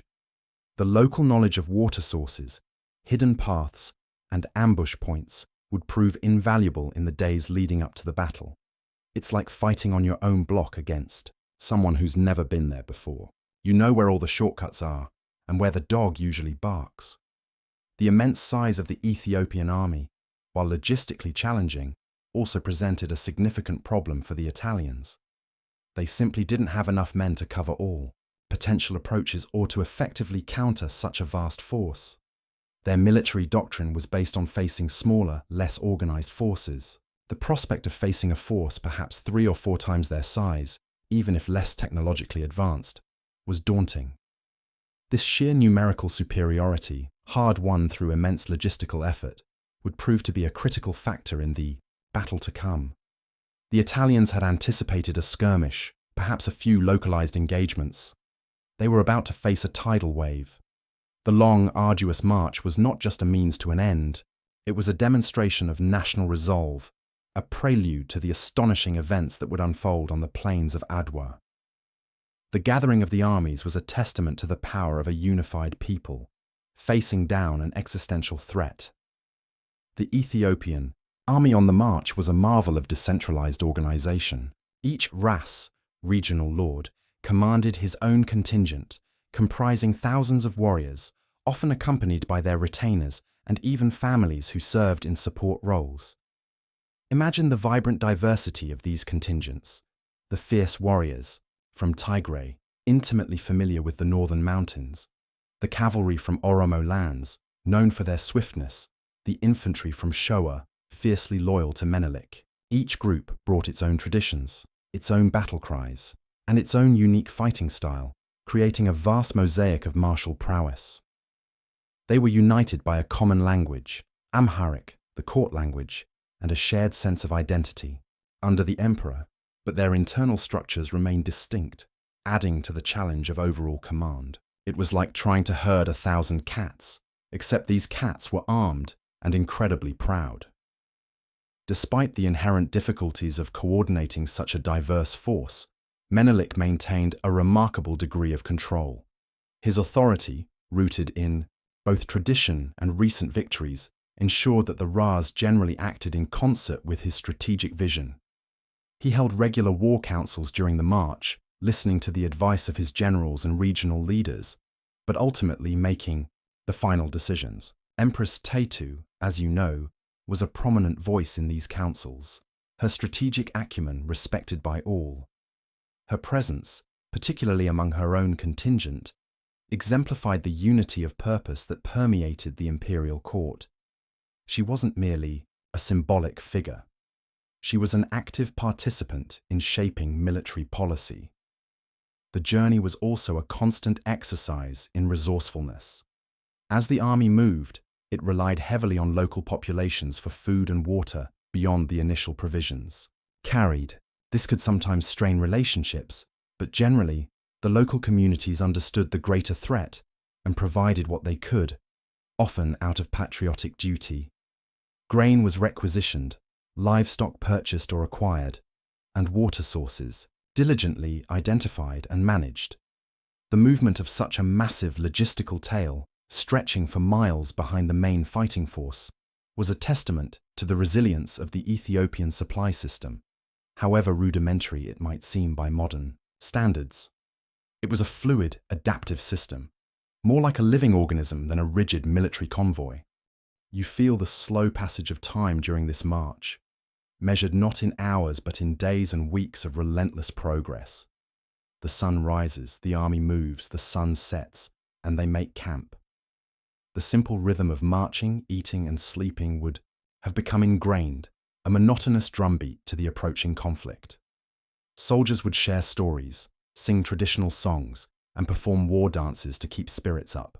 There would be moments of quiet camaraderie, hushed conversations under the vast, star-strewn African sky, and moments of anxious anticipation as they drew closer to the Italian lines. It wasn't just a physical journey, it was a psychological transformation, hardening raw recruits into seasoned warriors. The terrain itself played a crucial role in shaping the Ethiopian strategy. The deep gorges, steep hills, and hidden valleys of Tigray were a familiar hunting ground for many of the northern contingents. This intimate knowledge allowed them to move with a speed and stealth that would have been impossible for the foreign Italian army. They knew where to find cover, where to set ambushes, and where to outflank an enemy unwary of the hidden pathways. It's the ultimate home field advantage, when the very landscape conspires with you against the invader. In contrast, the Italian forces, though well equipped with modern maps, however inaccurate they turned out to be, and reconnaissance capabilities, were still operating in a foreign and hostile environment. Their movements were constrained by their heavier equipment and their lack of local knowledge. They had to rely on a logistical chain that stretched back to their coastal base in Eritrea, making them vulnerable to disruption. They were, in a sense, fighting blindfolded compared to the Ethiopians' intimate understanding of the battleground. The sustained duration of the march also served to test the resolve of the commanders. Menelik, Taytu, and the various ras had to demonstrate unwavering leadership. Dissension or lack of commitment among the regional leaders could have unraveled the entire enterprise. It required constant reassurance, diplomatic skill, and the projection of absolute confidence from the emperor and empress to keep such a diverse and powerful group of subordinates aligned with the imperial objective. Imagine the constant meetings, the quiet conversations, the strategic gifts and promises that had to be exchanged to ensure loyalty. The physical discomforts of the march were often compounded by the constant threat of disease. Poor sanitation in large camps, contaminated water sources, and inadequate medical care meant that dysentery, cholera, and other ailments were never far away. The army would have suffered attrition not just from desertion or exhaustion, but from the invisible enemy of sickness. Yet, the drive to defend their homeland proved stronger than these hardships, pushing the army forward despite its losses. This shared suffering created an unbreakable bond, a unity born of collective hardship. As the vast Ethiopian host finally approached the Italian positions near Adwa, a sense of grim determination settled over the troops. The long march was culminating in the inevitable confrontation. They had endured weeks of hardship, sacrificing comfort, and risking their lives for the cause of independence. The sight of the enemy camps, perhaps visible as tiny specks on the horizon, would have sharpened their focus. This wasn't just another skirmish. This was the moment of truth, the culmination of their arduous journey. The stage was now set, the actors assembled, and the fate of an empire and indeed a continent hung in the balance, waiting for the first shots to ring out on the plains of Adwa. The quiet hum of anticipation was about to become the roar of battle. As the massive Ethiopian army, weary but resolute, settled into position near Adwa, you turn your attention to the opposing force, the Italian army under General Oreste Baratieri. Imagine them, perched on the defensive, confident in their European superiority, yet perhaps with a growing unease in the face of the sheer numbers arrayed against them. The Italians, unlike their Ethiopian counterparts, were equipped with the latest military technology of the late 19th century. They had modern breech-loading rifles, machine guns, though fewer than later conflicts would feature, and artillery pieces that could hurl explosive shells much further and with more accuracy than anything the Ethiopians possessed. They also had a well-trained professional army, accustomed to colonial campaigns where technological might almost always guaranteed victory. General Baratieri himself was an experienced colonial officer, having successfully led campaigns in Eritrea and, against dervish forces in Sudan. He had a reputation for caution and meticulous planning, which, ironically, would contribute to his downfall at Adwa. His strategy was based on the standard European military doctrine of the time: establish strong defensive positions, draw the enemy into a frontal assault, and then use superior firepower to mow them down. He expected the Ethiopians to attack in a disorganized tribal charge, easily repelled by disciplined volleys and artillery barrages. This was the playbook that had worked so many times before across the continent. He believed he held all the aces. However, Baratieri, like many European commanders of the era, harbored a profound underestimation of his African adversary. He saw the Ethiopian army as a vast but ultimately unsophisticated horde. He discounted their leadership, their knowledge of the terrain, and their deep motivation. This intellectual arrogance, a common byproduct of colonial expansion, blinded him to the genuine strategic and tactical capabilities of Menelik and Taytu. It's like confidently challenging a chess grandmaster to a match, convinced your opening move is genius, while completely ignoring the fact that they've memorized every possible counter. One of Baratieri's initial blunders was his logistical overextension. While the Ethiopians suffered from their long march, the Italians, though closer to their supply base in Eritrea, also faced difficulties. Their lines of communication and supply became increasingly stretched as they advanced into Ethiopian territory. The region around Adwa was rugged and inhospitable, making it difficult to move large quantities of supplies and reinforcements. This meant that the Italian forces, while technically better supplied, were often operating at the very edge of their logistical capabilities. Imagine running an intricate supply chain across a landscape that actively tries to trip you up at every turn. It's not just hard, it's an invitation for disaster. Furthermore, Baratieri was under immense political pressure from Rome. The Italian government, eager for a decisive victory to boost national prestige and secure their colonial ambitions, kept pushing him to engage. This pressure to achieve a quick and glorious triumph often overshadowed prudent military judgment. He was in a classic no-win situation: attack and risk defeat, or wait and risk political censure and the perception of weakness. He chose the former, and in doing so, walked right into a trap. Historians still argue whether Baratieri's ultimate decision to engage was primarily due to direct orders from Rome or a misjudgment of his own. It was likely a toxic brew of both. A quirky tidbit about the Italian forces: many of their soldiers, particularly the Ascari, native Eritrean troops serving in the Italian army, were fighting for complex reasons, some out of loyalty, others due to economic necessity, and some perhaps with conflicted feelings about fighting their fellow Africans. This complex dynamic within the Italian ranks was often overlooked by their commanders. It's a reminder that even in seemingly clear-cut conflicts, individual motivations can be incredibly nuanced. As the Ethiopian army massed, Baratieri found himself in a precarious position. He had established several fortified positions on the high ground surrounding Adwa, believing these to be impregnable. His plan was sound, on paper: force the Ethiopians to attack uphill into entrenched positions, where his modern weaponry could inflict maximum casualties. He divided his forces into 4 brigades, intending them to occupy key defensive positions on the hills and ridges.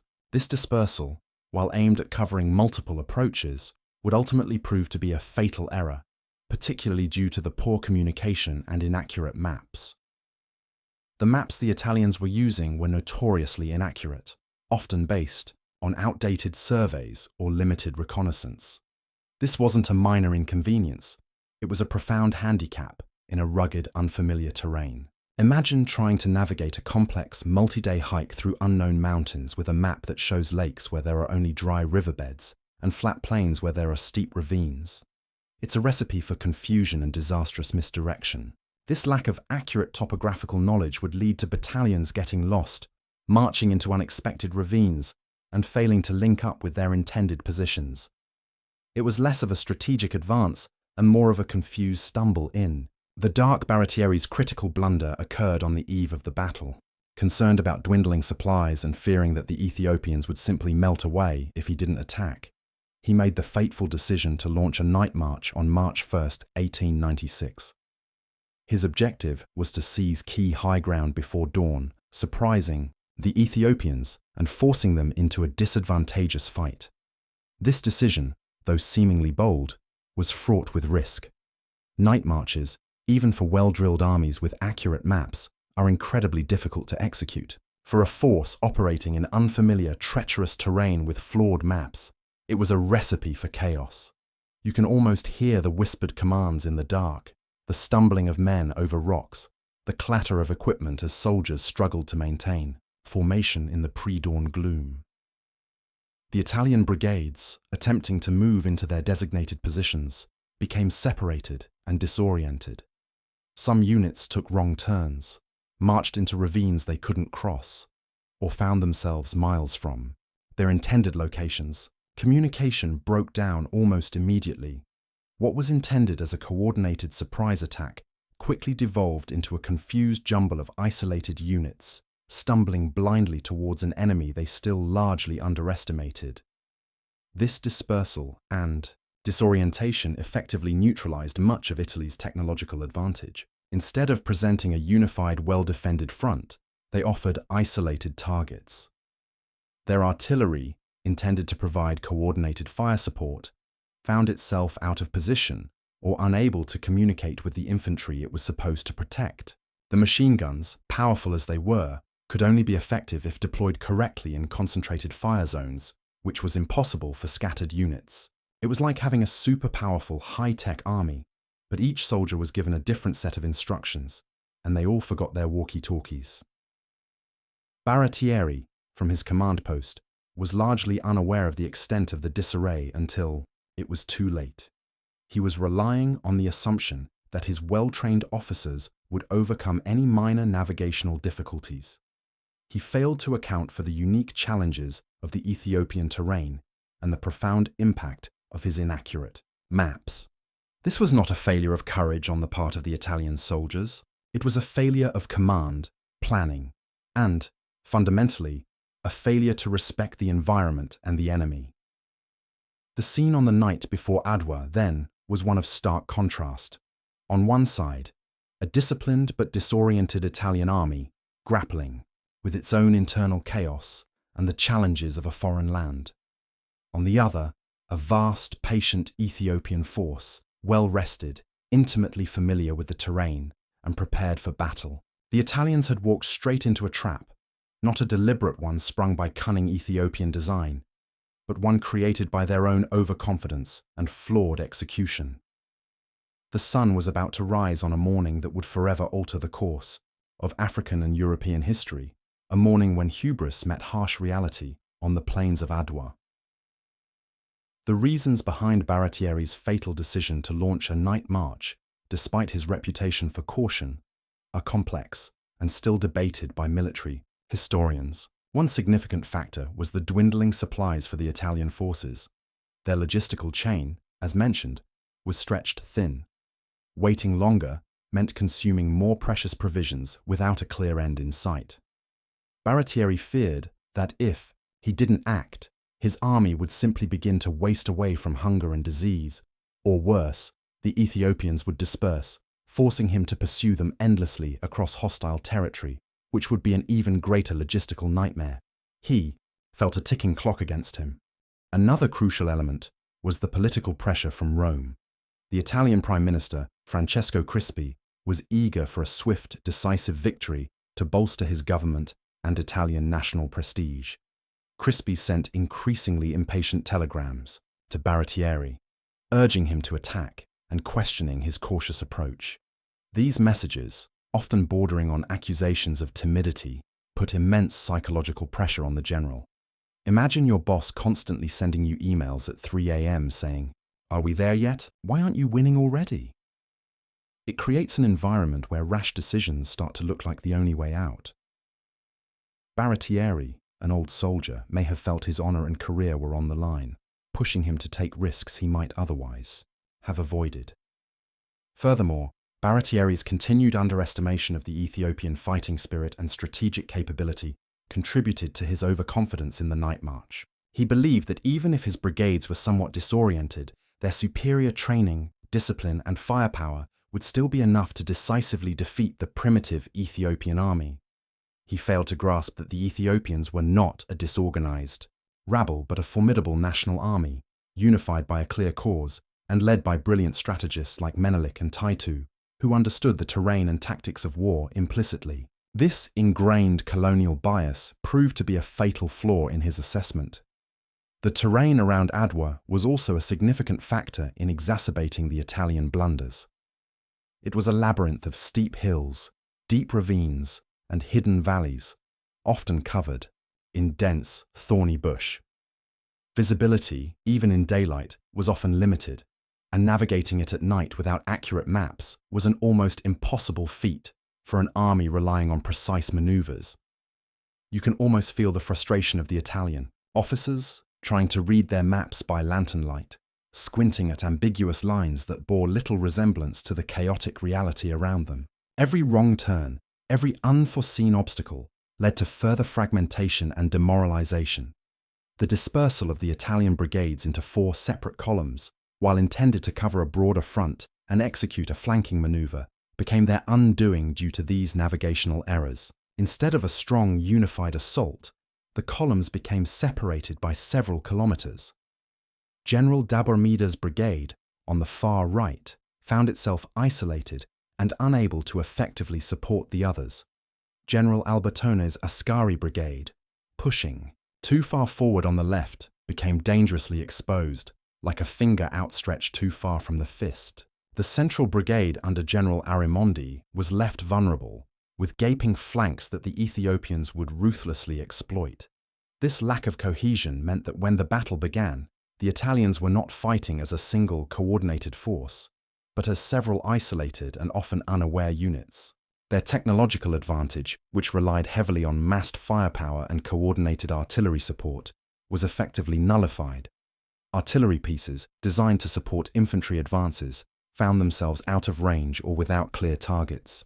Machine guns, devastating in fixed, prepared positions, were less effective when units were spread out and fighting for their lives in confused close-quarters engagements. It was like having a symphony orchestra where the musicians were all playing in different rooms, unable to hear each other, resulting in cacophony rather than harmony. The Ethiopians, on the other hand, had several advantages. Firstly, their numerical superiority was immense, estimated at roughly 5-1. Secondly, their intimate knowledge of the terrain was unparalleled. They knew every path, every ravine, every hidden vantage point. This allowed them to move swiftly and decisively, appearing where the Italians least expected them, and exploiting every gap in their fragmented lines. Thirdly, their unity and high morale, born from fighting for their homeland against an existential threat, gave them an undeniable edge in ferocity and endurance. They were fighting for their freedom. The Italians, largely, were fighting for colonial ambition and national pride. As dawn painted the sky, the Ethiopians, having been warned of the Italian night movement by their vigilant scouts and local villagers, were not surprised. Instead, they were prepared. Menelik and Taytu, receiving continuous intelligence reports, could observe the Italian disarray unfolding before them. They swiftly adapted their strategy, moving their forces to exploit the gaps and isolated positions of the Italian brigades. This ability to react rapidly and decisively to the enemy's blunders was a testament to the agility of the Ethiopian command structure and the effective intelligence network they had in place. They were not just waiting, they were watching, learning, and planning their counterpunch.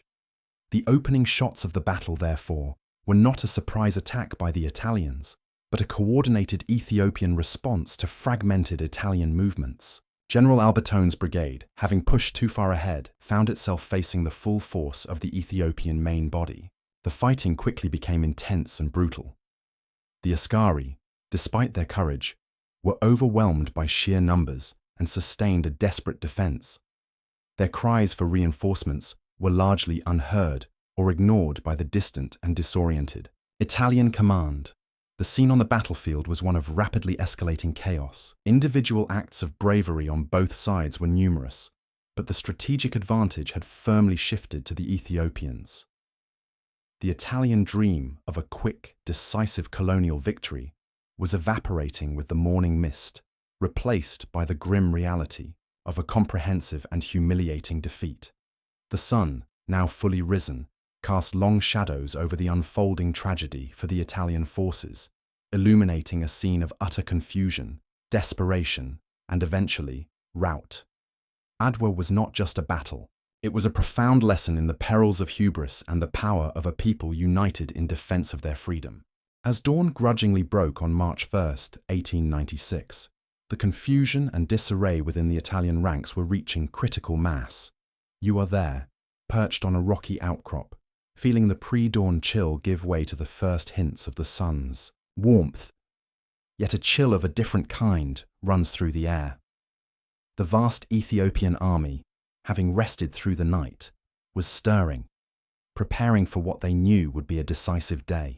Meanwhile, the Italian brigades, meant to be occupying strong defensive positions, were instead lost, fragmented, and utterly disoriented in the treacherous terrain around Adwa.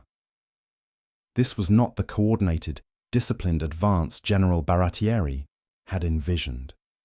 It was a desperate scramble in the semi-darkness, turning a tactical maneuver into a strategic blunder before the first shot was even properly fired. The air was thick with tension, a palpable sense of impending collision. The Italian plan had called for 3 main columns to move forward and occupy specific hills before the Ethiopians could react.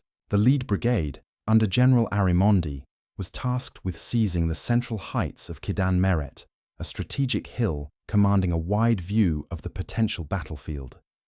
General Dabomida's brigade was to secure the right flank on Mount Shumgal, intended to protect Arimondi's right, and prevent any Ethiopian encirclement from that direction. General Albertone's Eritrean Askari Brigade, often considered the most reliable and experienced of the Italian colonial troops, was to take the left flank, encompassing the hill of Enda Chidane Meret and further positions, effectively anchoring the Italian line. A reserve brigade, under General Elena, was to follow and provide support, ready to reinforce any part of the front that came under heavy pressure. It sounded logical on paper, a classic pincer movement or a well-structured defensive line, designed to exploit the superior firepower of the Italian army against a numerically larger but theoretically less organized foe. However, the terrible maps and the rugged topography immediately betrayed them. Imagine stumbling through the dark, trusting a map that shows a flat expanse where you encounter a deep, impassable gorge, or a gentle slope where you find a precipitous cliff face. That was the grim reality for many of the Italian units on that fateful night. General Dabomida's brigade, for example, veered far off course to the right. Due to a combination of inaccurate maps and the difficulty of night navigation in unfamiliar terrain, his command ended up miles from their intended position, creating a dangerous and unforeseen gap between his forces and the rest of the Italian army. This wasn't a minor navigational error. It was a fundamental rupture in the planned battle line. General Albertone's brigade, pushing further than intended in an attempt to secure what they believed was their designated objective, found itself dangerously isolated on the far left, too far forward and precariously exposed to potential encirclement. These were not minor deviations. These were fundamental breaks in the Italian battle line, rendering their intended defensive positions largely useless before contact was even made. Their grand strategy was unraveling before the sun had even fully risen. One mainstream historical fact is that this disastrous night march created immense gaps in the Italian lines, allowing Ethiopian forces to flow through and flank isolated brigades, turning what was meant to be an orderly deployment into a series of disconnected, vulnerable pockets. A quirky tidbit is that some Italian soldiers, frustrated and lost in the dark, reportedly cursed their outdated maps more than the approaching enemy, muttering about how their European cartographers had clearly never actually visited the places they were drawing. You can almost hear the grumbling. If only we had Google Maps, this wouldn't be happening. It's safe to say their confidence in European technological superiority was being severely tested, not by the enemy, but by their own tools. As the first rays of sun touched the peaks, illuminating the rugged landscape, the Ethiopians, with their intimate knowledge of the local landscape, quickly became aware of the fragmented Italian positions. Their scouts, often local villagers and skilled irregulars who knew every hidden path and vantage point, would have observed the Italian disarray and reported it back to the imperial command with astonishing speed. Menelik and Taytu, observing from a vantage point high above the plains of Adwa, would have seen the gaps, the isolated brigades, and immediately grasped the immense opportunity presented by Italian blunders. This wasn't just luck, it was astute observation and rapid tactical response to the enemy's self-inflicted wounds. They were not waiting for the Italians to attack. They were preparing to capitalize on their enemy's confusion. Historians still argue whether the Ethiopians truly anticipated such a widespread Italian disarray or simply exploited it brilliantly once it became apparent. It was likely a bit of both, a combination of expecting some Italian tactical errors given the difficult terrain, and then ruthlessly capitalizing on the sheer scale of the blunders as they unfolded. The stage was set, and the Ethiopians were ready to improvise a winning performance on a stage the Italians barely understood. The battle itself did not begin with a grand, synchronized assault, as might be expected in a European-style engagement. Instead, it erupted in a series of intense, localized engagements as Ethiopian forces, primarily from Ras Makonnen's and Ras Mengesha Yohannes's contingents, began to engage the most exposed Italian brigades. General Albertone's Askari Brigade, on the far left flank, having advanced too far and become dangerously isolated, was the first to face the full fury of the Ethiopian assault.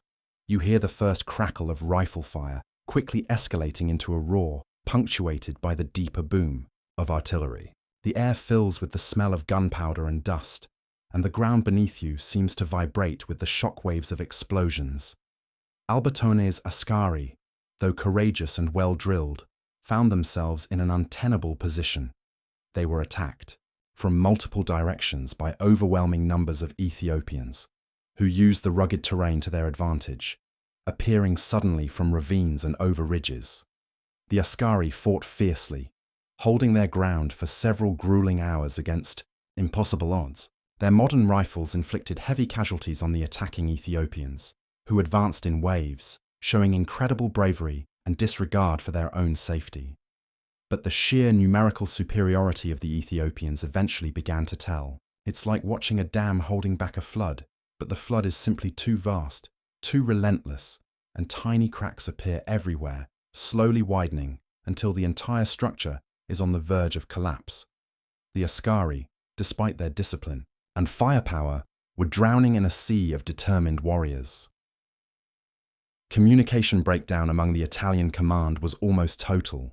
Baratieri, initially unaware of the full extent of the disaster unfolding on his flanks, struggled desperately to coordinate his scattered brigades. Orders were delayed, misinterpreted, or simply never reached their intended recipients because of the vast distances and difficult terrain. The rudimentary field telegraph lines, where they existed, were often cut or unreliable.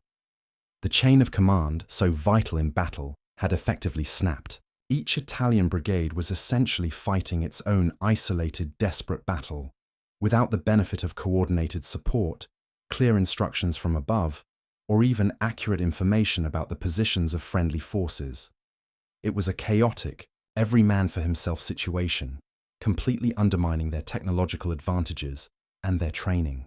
It was like having a super powerful, high-tech army, but each soldier was given a different set of instructions, and they all forgot their walkie-talkies. As Albertone's brigade began to waver, Menelik committed more of his formidable reserves, including his elite imperial guard. This was a critical moment. Instead of holding back, Menelik pressed the advantage, pouring more troops into the fray to ensure the complete collapse of the exposed Italian flanks. The Ethiopians, unlike the Italians, were fighting on their home ground, spurred on by fierce patriotism and led by commanders who understood the terrain and the psychological momentum of battle. They were fighting for their survival, for their very nation's existence, and that profound motivation proved to be a powerful weapon, far more potent than any Italian rifle. This wasn't merely a tactical engagement, it was an existential struggle. You witnessed the scene from a distance, the swirling chaos of battle, punctuated by flashes of rifle fire and the glint of steel. The Ethiopian warriors, often lightly armed by European standards, fought with incredible ferocity, closing distances quickly to negate the Italian rifle advantage and engage in brutal hand-to-hand combat. The roar of battle, the shouts of men, the cries of the wounded, it all blends into a terrifying symphony of war. This was not a quick skirmish. It was becoming a brutal, close-quarters struggle for supremacy, a relentless grinding down of the Italian defences. You can feel the primal intensity of it, the desperate struggle for every inch of ground. The collapse of Albertone's brigade marked a turning point. As their lines broke, the surviving askari and Italian soldiers attempted to retreat, adding to the confusion and fear that began to ripple through the Italian ranks. This created a domino effect, putting immense pressure on the remaining Italian brigades. General Arimondi's Central Brigade, finding itself exposed by the retreat of Albertone's troops, now faced renewed and intensified Ethiopian attacks, not just from the front, but from the newly opened flanks. They were suddenly fighting an enemy that seemed to be everywhere. Meanwhile, General Dabormida's brigade, isolated on the far right by their initial navigational error, was now effectively cut off from the main Italian body. He had been attempting to advance towards the central battle, but the broken terrain, the lack of communication, and the sheer number of Ethiopian forces meant he was fighting his own separate, desperate battle against overwhelming numbers of Ethiopian forces, including the strong contingent under Ras Makonnen. Dabormida, a brave but ultimately outmaneuvered commander, realized too late the full extent of the Italian disaster. His frantic pleas for reinforcements went unanswered or were met with inadequate responses, as Baratieri himself was struggling desperately to comprehend and react to the unfolding disaster, lost in his own command tent, receiving fragmented and often contradictory reports. The sun, now higher in the sky, illuminated a scene of unmitigated catastrophe for the Italian forces, their once proud formations dissolving into chaos. The battle was no longer in doubt. It was simply a matter of how complete the Ethiopian victory would be and how many lives would be lost in the process. The plains of Adwa were becoming a graveyard for colonial ambition. The sheer numerical superiority of the Ethiopian army, often dismissed by the Italians as mere hordes, proved to be an overwhelming advantage in the close-quarters fighting that characterized the latter stages of the battle. Ethiopian warriors, familiar with the terrain, moved swiftly and unpredictably, making it difficult for the Italian units to establish clear firing lines or defend themselves effectively.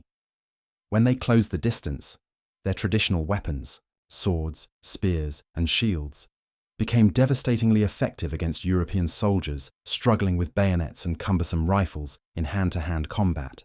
The personal bravery of individual Ethiopian fighters, combined with their ability to maneuver through the difficult landscape, turned every rock and every ravine into a strategic advantage. It was a complete reversal of expectations, where the primitive army used its knowledge of the land to neutralize the modern army's technological edge. By mid-morning, the battle was effectively over for the Italians. General Baratieri, from his vantage point, could only watch in horror as his army crumbled. His attempts to rally his forces or issue new orders were futile. The chain of command had disintegrated, and panic had set in among the rapidly fleeing troops. The retreat became a full-scale rout, with thousands of Italian and Askari soldiers fleeing desperately back towards Eritrea, hotly pursued by the victorious Ethiopians. The roads were choked with fleeing men, many wounded, desperately seeking safety, discarding weapons and equipment in their frantic scramble to escape. The pursuit was relentless, a final crushing blow. The Ethiopian pursuit was disciplined, yet fierce. They rounded up thousands of Italian and Askari prisoners and captured enormous quantities of arms, ammunition, and supplies. This wasn't just a military victory. It was a devastating blow to Italian prestige and a massive boon to the Ethiopian army, which suddenly found itself with a vast array of modern weaponry.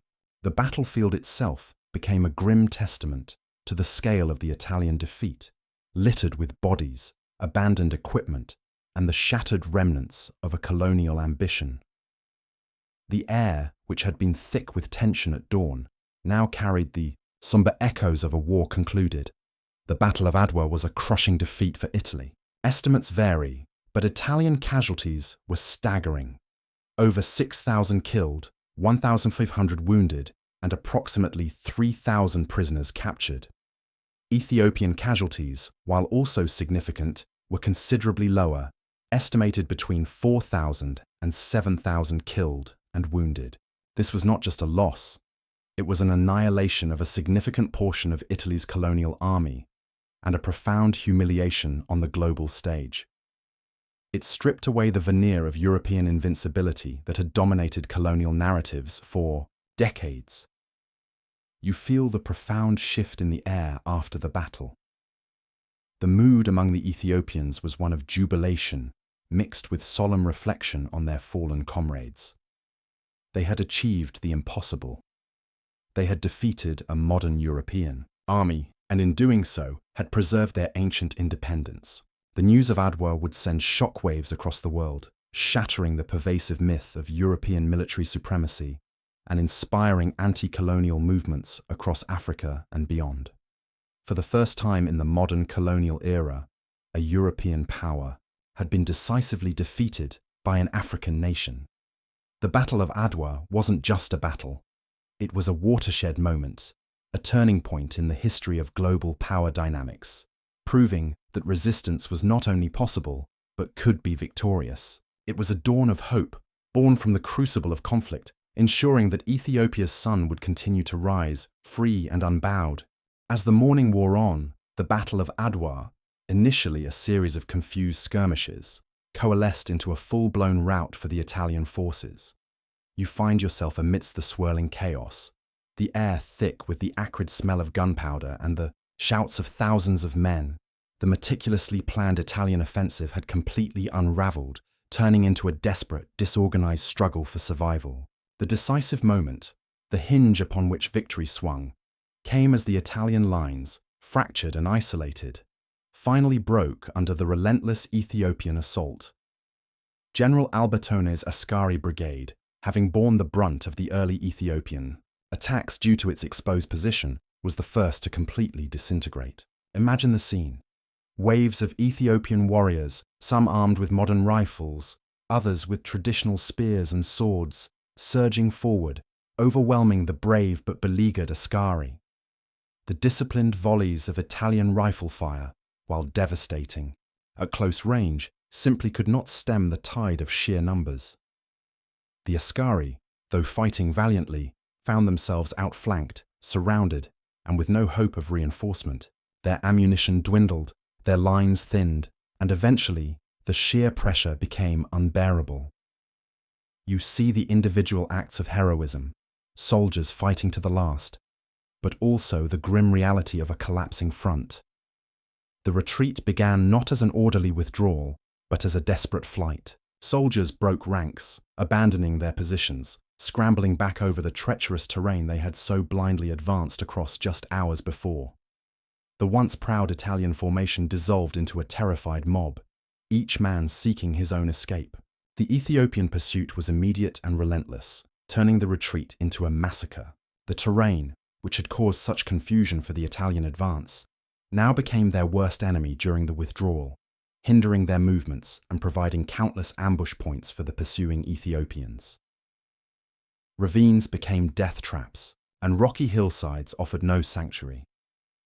One mainstream historical fact is that the Italian casualties, particularly among officers, were extraordinarily high, a testament to the ferocity of the Ethiopian engagement and the completeness of this rout. A quirky tidbit is that many of the Italian soldiers discarded their heavy equipment, including rifles and packs, in their desperate attempts to flee, inadvertently providing the Ethiopians with a significant amount of captured weaponry. It was like a very dangerous, very public yard sale, except you really didn't want to be the seller. The collapse of Albertone's brigade had a cascading effect on the remaining Italian forces. General Arimondi's brigade, holding the central position, now found its flanks exposed. The Ethiopians, sensing blood in the water, immediately redirected their efforts, pouring through the newly opened gaps and launching fierce frontal assaults. Arimondi's men, already under pressure, suddenly found themselves fighting on multiple fronts, caught in a deadly vice. Their artillery, meant to be their great advantage, became increasingly difficult to use effectively in the close quarters.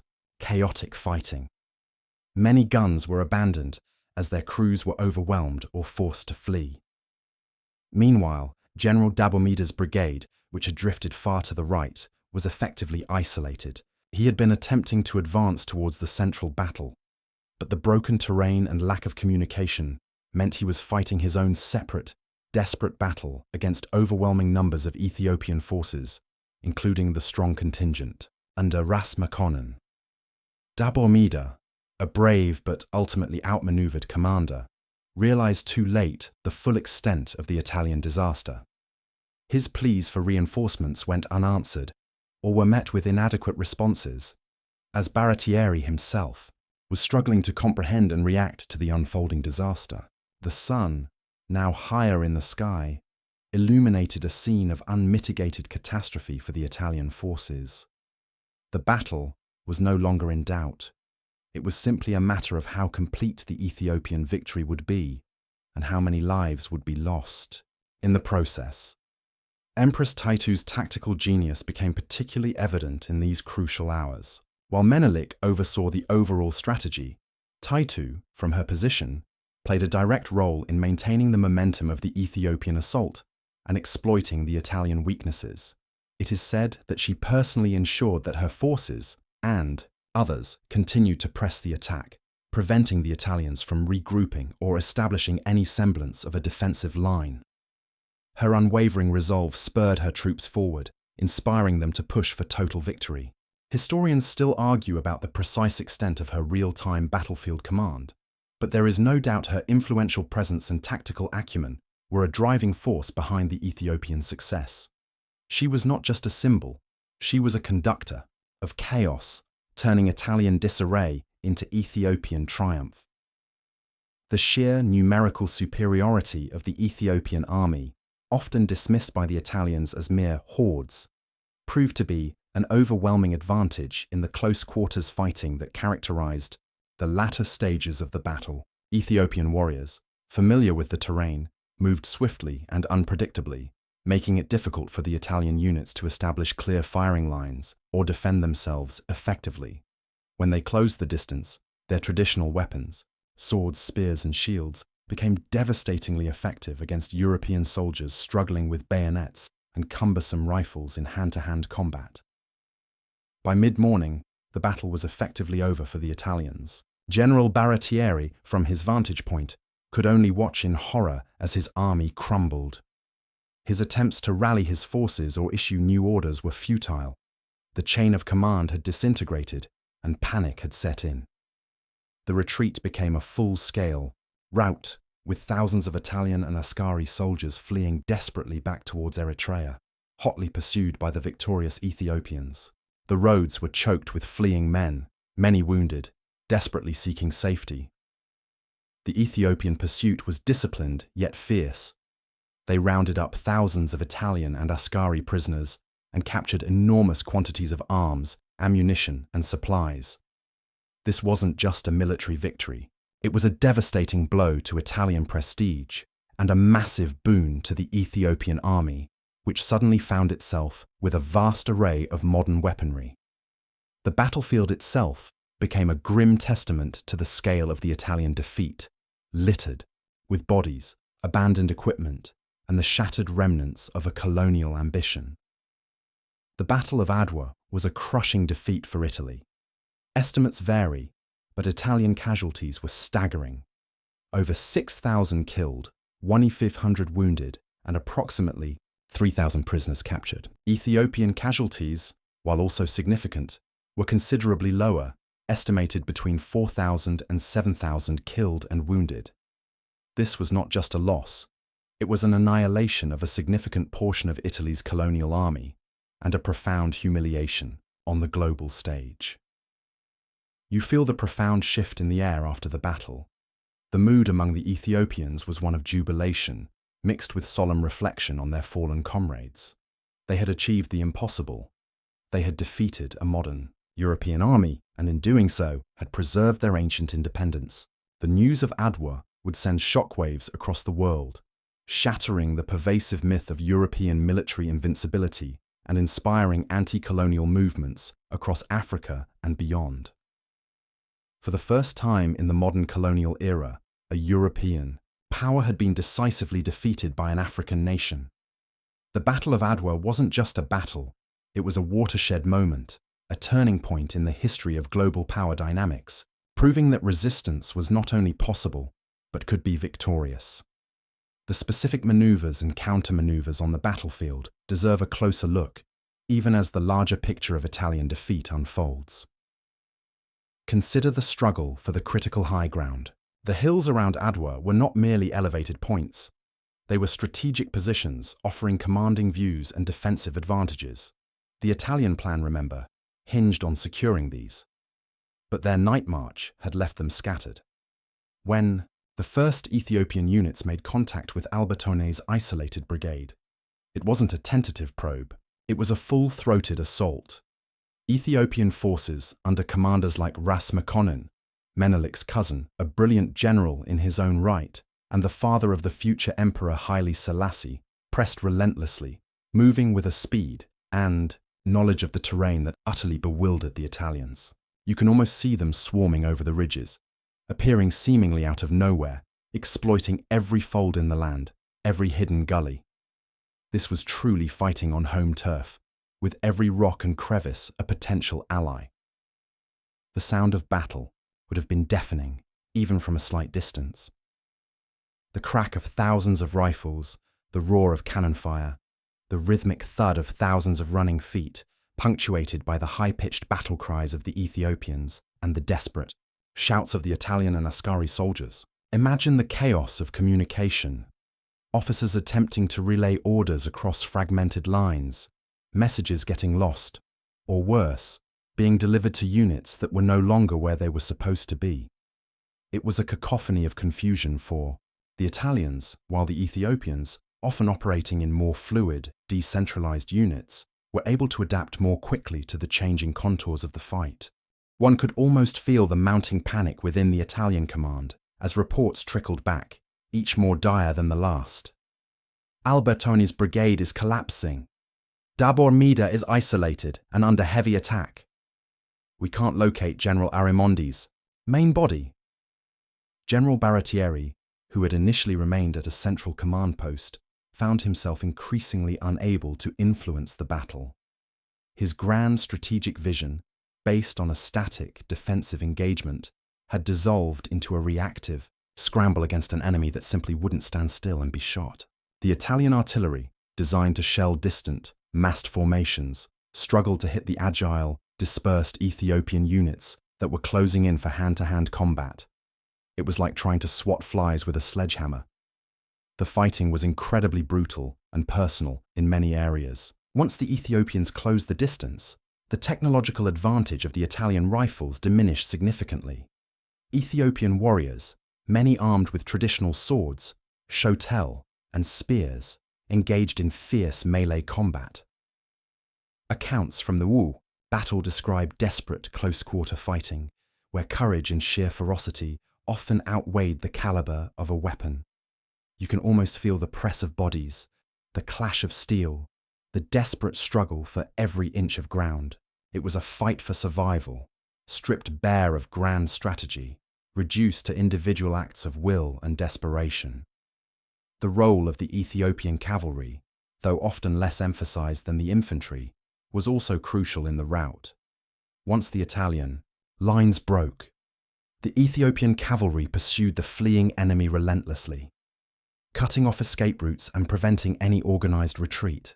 They turned a defeat into an absolute disaster, ensuring that few Italian soldiers would escape back to Eritrea unscathed. This swift and decisive pursuit further compounded the Italian casualties and led to the capture of thousands of prisoners. It was like a well-executed final act in a devastating play, leaving no room for a second curtain call. The sheer volume of captured arms was a significant bonus for the Ethiopian military.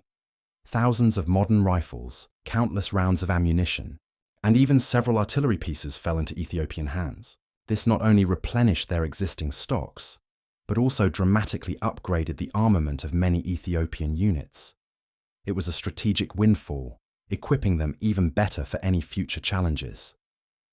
Imagine the sight: Ethiopian soldiers who had perhaps only dreamt of such weaponry, now proudly shouldering Italian rifles, a tangible symbol of their hard-won victory. The lasting humiliation for Italy was profound. Adwa became a national trauma, known as the Day of Shame. It deeply affected Italian foreign policy for decades, fostering a desire for revenge that would, tragically, resurface during the fascist era under Mussolini in the 1930s. But for the moment, the taste of bitter defeat was overwhelming. The myth of European invincibility, particularly against inferior African forces, lay shattered on the plains of Adwa. The Battle of Adwa stands as a pivotal moment in global history, a stark reminder that technology alone does not guarantee victory. It underscores the importance of leadership, morale, terrain knowledge, and strategic adaptability. For Ethiopia, it cemented its unique status as the only African nation to successfully resist European colonization during the scramble for Africa, carving out its own destiny in a continent defined by foreign rule. And at the heart of this incredible victory, amidst the dust and the chaos, stood the unwavering resolve and sharp intellect of Empress Taytu Betul, a queen who truly outsmarted an entire army. The process of prisoner repatriation was also meticulously managed. The 3,000 Italian prisoners, including numerous officers, were a powerful bargaining chip. Menelik used their return as leverage, ensuring that Italy fulfilled its obligations under the new treaty. This was a testament to his practical and shrewd diplomacy. He understood that these men, though defeated, held significant value to their home nation, and he leveraged that value to secure a truly favorable peace. It was a masterclass in post-conflict negotiation, turning a military victory into an enduring diplomatic triumph. Beyond the formal agreements, the Battle of Adwa left an indelible psychological mark. For Europeans, it shattered the myth of racial and military superiority, forcing a grudging respect for African capabilities. For Africans, it was a source of immense pride and a rallying cry for self-determination. In the decades that followed, as independence movements gained momentum across the continent, Adwa was frequently invoked as proof that freedom was attainable, that the colonial yoke could be thrown off.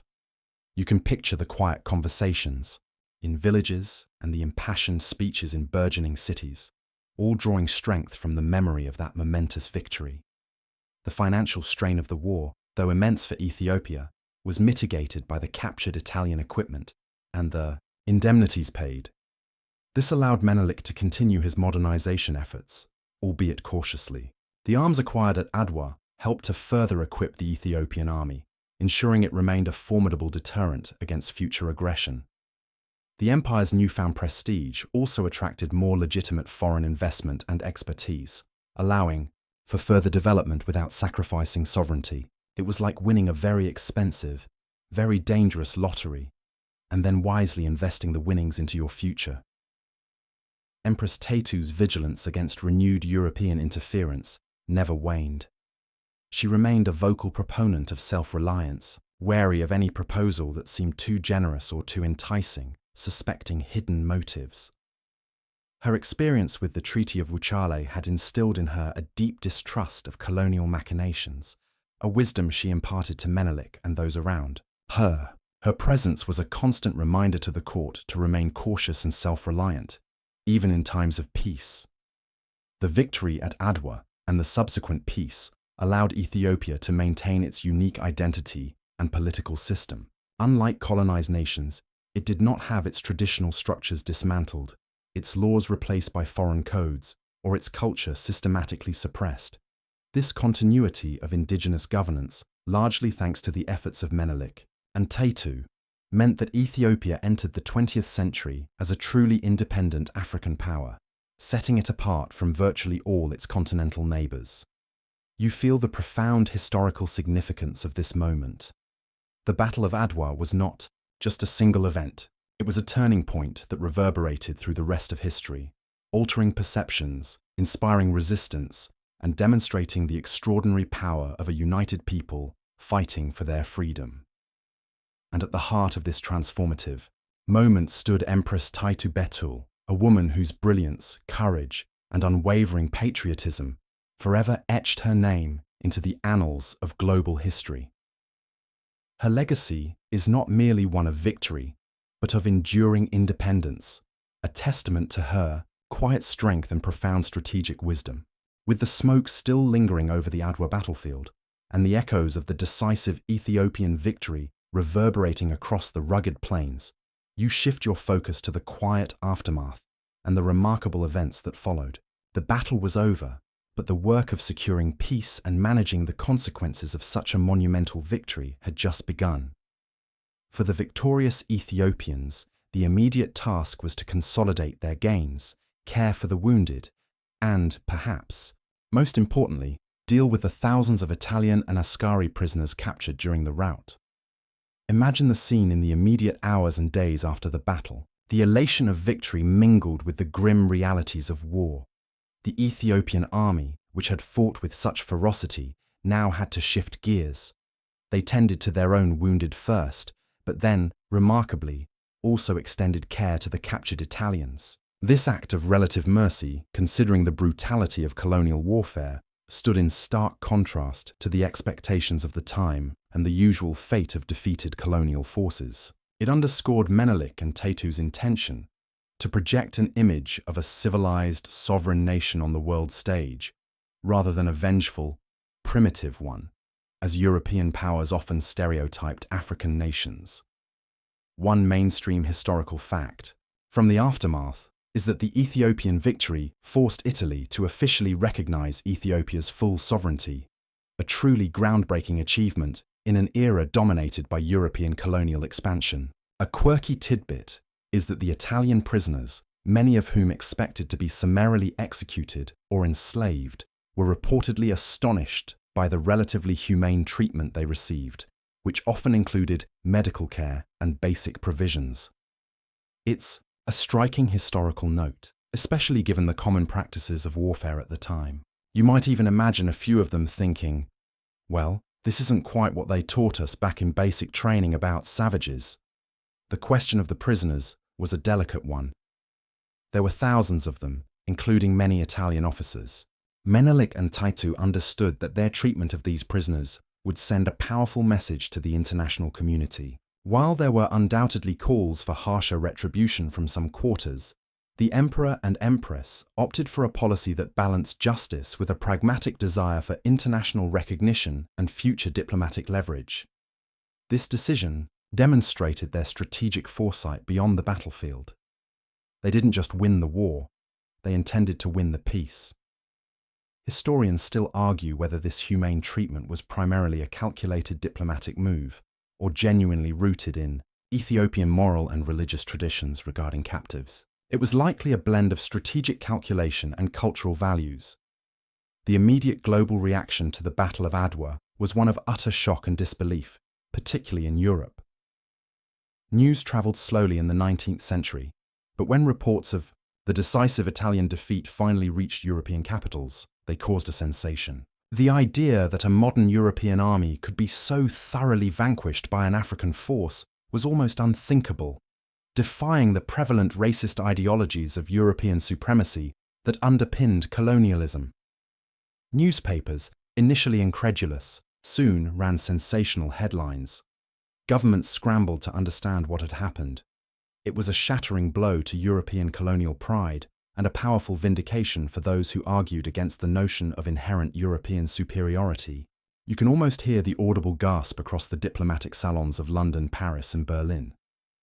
In Italy, the defeat sparked a profound national crisis. Public outrage erupted. Riots broke out in several cities, fueled by anger over the heavy casualties and the humiliating defeat. The government of Prime Minister Francesco Crispi, which had enthusiastically pursued the war, was forced to resign within weeks of the news reaching Rome. The political fallout was immense, directly leading to a period of instability and soul-searching in Italian politics. It was a stark reminder that even great powers could suffer devastating setbacks, and that colonial adventures were not without their significant risks, both human and political. Imagine the sudden quiet in Rome, the silence replacing the confident boasts of imminent victory. For Ethiopia, the victory at Adwa solidified its independence and catapulted Menelik II onto the world stage as a respected and formidable leader. He became known as the Lion of Judah, a defender of his people and a symbol of African resistance. The immediate diplomatic consequence was the signing of a new treaty with Italy, the Treaty of Addis Ababa, on October 26, 1896. This treaty officially annulled the problematic Treaty of Wuchale and explicitly recognized Ethiopia's full and unconditional sovereignty. Italy was forced to pay an indemnity and repatriate its prisoners. You can practically hear the sigh of relief and triumph from the Ethiopian delegation. This wasn't just a new piece of paper. It was a testament to spilled blood and unwavering resolve. The terms of the Treaty of Addis Ababa were a resounding diplomatic victory for Ethiopia. They dictated the terms from a position of strength, not weakness. This was unprecedented in an era when European powers routinely imposed humiliating treaties on defeated non-European nations. Ethiopia, under Menelik and Taytu, had not only defeated a European army on the battlefield, but had also forced a European power to accept its terms at the negotiating table. This established a critical precedent for African agency and self-determination. Taytu's role in the post-war negotiations and the subsequent solidification of Ethiopian independence remained crucial. Her strong influence on Menelik, particularly her unwavering stance on sovereignty, ensured that the gains made on the battlefield were not squandered at the negotiating table. She continued to be a fierce protector of Ethiopian interests, vigilant against any lingering European designs or attempts at diplomatic manipulation. She was not about to let anyone sneak in a new Article 17 after all that hard work and sacrifice. The victory at Adwa also had profound implications beyond Ethiopia. It inspired nascent anti-colonial movements across Africa and among people of African descent globally. It demonstrated that European military superiority was not absolute, that resistance was viable, and that even a technologically disadvantaged African nation could achieve a stunning victory through unity, clever strategy, and fierce determination. It became a beacon of hope, a symbol of defiance against the relentless tide of colonialism. You might imagine the whispers reaching distant lands, sparking new ideas of freedom and self-governance. The aftermath of Adwa also saw Ethiopia's increased engagement with the international community on its own terms. Other European powers, recognizing Ethiopia's newfound strength and independence, began to send diplomatic missions to Addis Ababa. Britain, France, and Russia all sought to establish diplomatic relations, recognizing Ethiopia as a legitimate and powerful independent state. Menelik skillfully played these powers against each other, ensuring that no single European nation gained undue influence over Ethiopia. This was an incredibly delicate diplomatic dance, and Menelik, advised by Taytu, executed it with masterful precision. It was like hosting a party where all the rival guests suddenly want to be your best friend. In the years following Adwa, Ethiopia embarked on a period of modernization and expansion, albeit at its own pace and on its own terms. Menelik continued to strengthen the army, develop infrastructure, and expand the empire's borders, often peacefully. The victory had given Ethiopia the breathing room it needed to pursue its own path, free from the immediate threat of European subjugation. You can sense the quiet confidence, the newfound assurance that settled over the land. Adwa had not just saved Ethiopia, it had solidified its place on the world map as a truly independent nation. The political ramifications extended beyond just Italy's immediate humiliation. Other European powers, who had previously dismissed Ethiopia as an easy target or a mere geographic curiosity, were forced to re-evaluate their positions. The British, with their vast colonial empire to the north and east, suddenly found themselves with a powerful, independent African neighbor. The French, too, operating from their coastal possessions, had to adjust their strategies. It was a complete recalibration of geopolitical assumptions, a seismic shift in the colonial landscape. No longer could European powers simply draw lines on a map and expect an African nation to comply. Ethiopia had shown the way, and the world was watching. The terms of the peace were debated vigorously between the Ethiopian court and the Italian envoys. The Ethiopians, led by Menelik and advised by Taytu, insisted on the complete annulment of the Treaty of Wuchale, which was the fundamental source of contention. They understood that any compromise on this point would undermine the very independence they had fought so hard to defend. Imagine the Italian diplomats, their faces strained with defeat, trying to salvage some semblance of pride or influence, only to be met with the unyielding resolve of Empress Taytu. She reportedly took a very direct and active role in these discussions, ensuring that the Italian representatives understood the gravity of their nation's defeat and the strength of Ethiopia's demands. Having witnessed the shocking aftermath of Adwa and the resulting diplomatic triumph, you now follow the threads of history as Ethiopia, under the continued astute leadership of Emperor Menelik II and Empress Taytu Betul, navigated the complex currents of the late 19th and early 20th centuries. The victory at Adwa was monumental, but it was just one chapter in the ongoing saga of maintaining independence and shaping a nation in a world still dominated by aggressive colonial powers. The challenge shifted from outright military conflict to subtle diplomatic maneuvering, internal consolidation, and carefully managed modernization. Imagine the mood in Addis Ababa after the Treaty of Addis Ababa was signed. A sense of relief, yes, but also a sober understanding that eternal vigilance was required.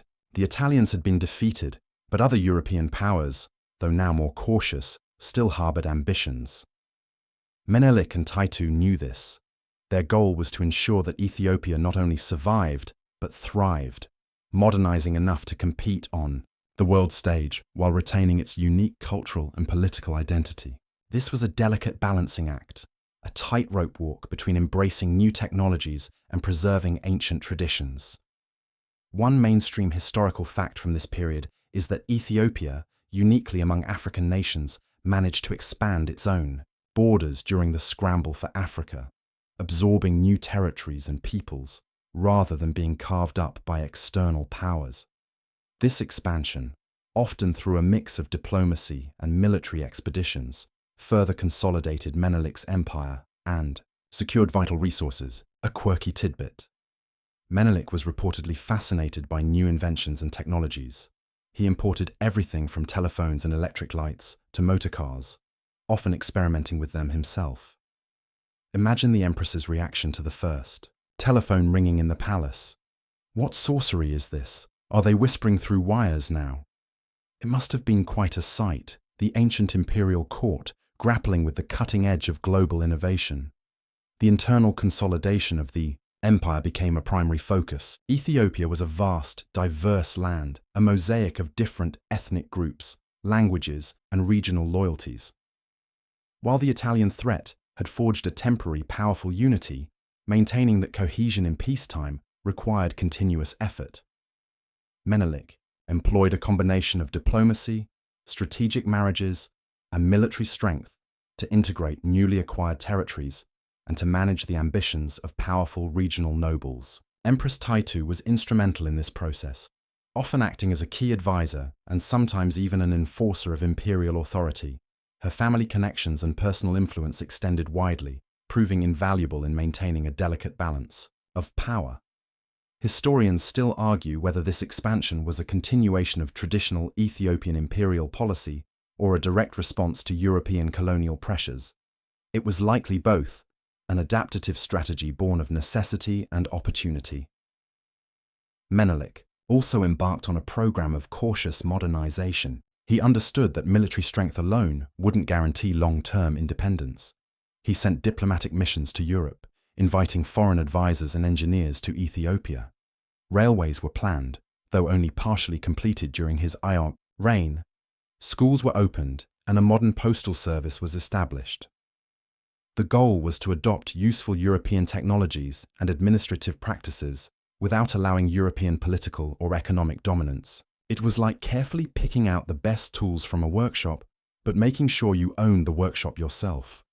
Taytu's influence extended deeply into these modernization efforts, particularly in the development of the capital, Addis Ababa. She was actively involved in urban planning, overseeing the construction of new palaces, churches, and other public buildings. Her vision shaped the city's early layout and architectural style. She even directed the planting of vast eucalyptus forests around the city, recognizing the need for a sustainable source of fuel and construction material for the rapidly growing population. Imagine her, not just drawing up plans, but perhaps even personally inspecting building sites, ensuring her vision for a modern, beautiful capital was realized. However, the path was not always smooth.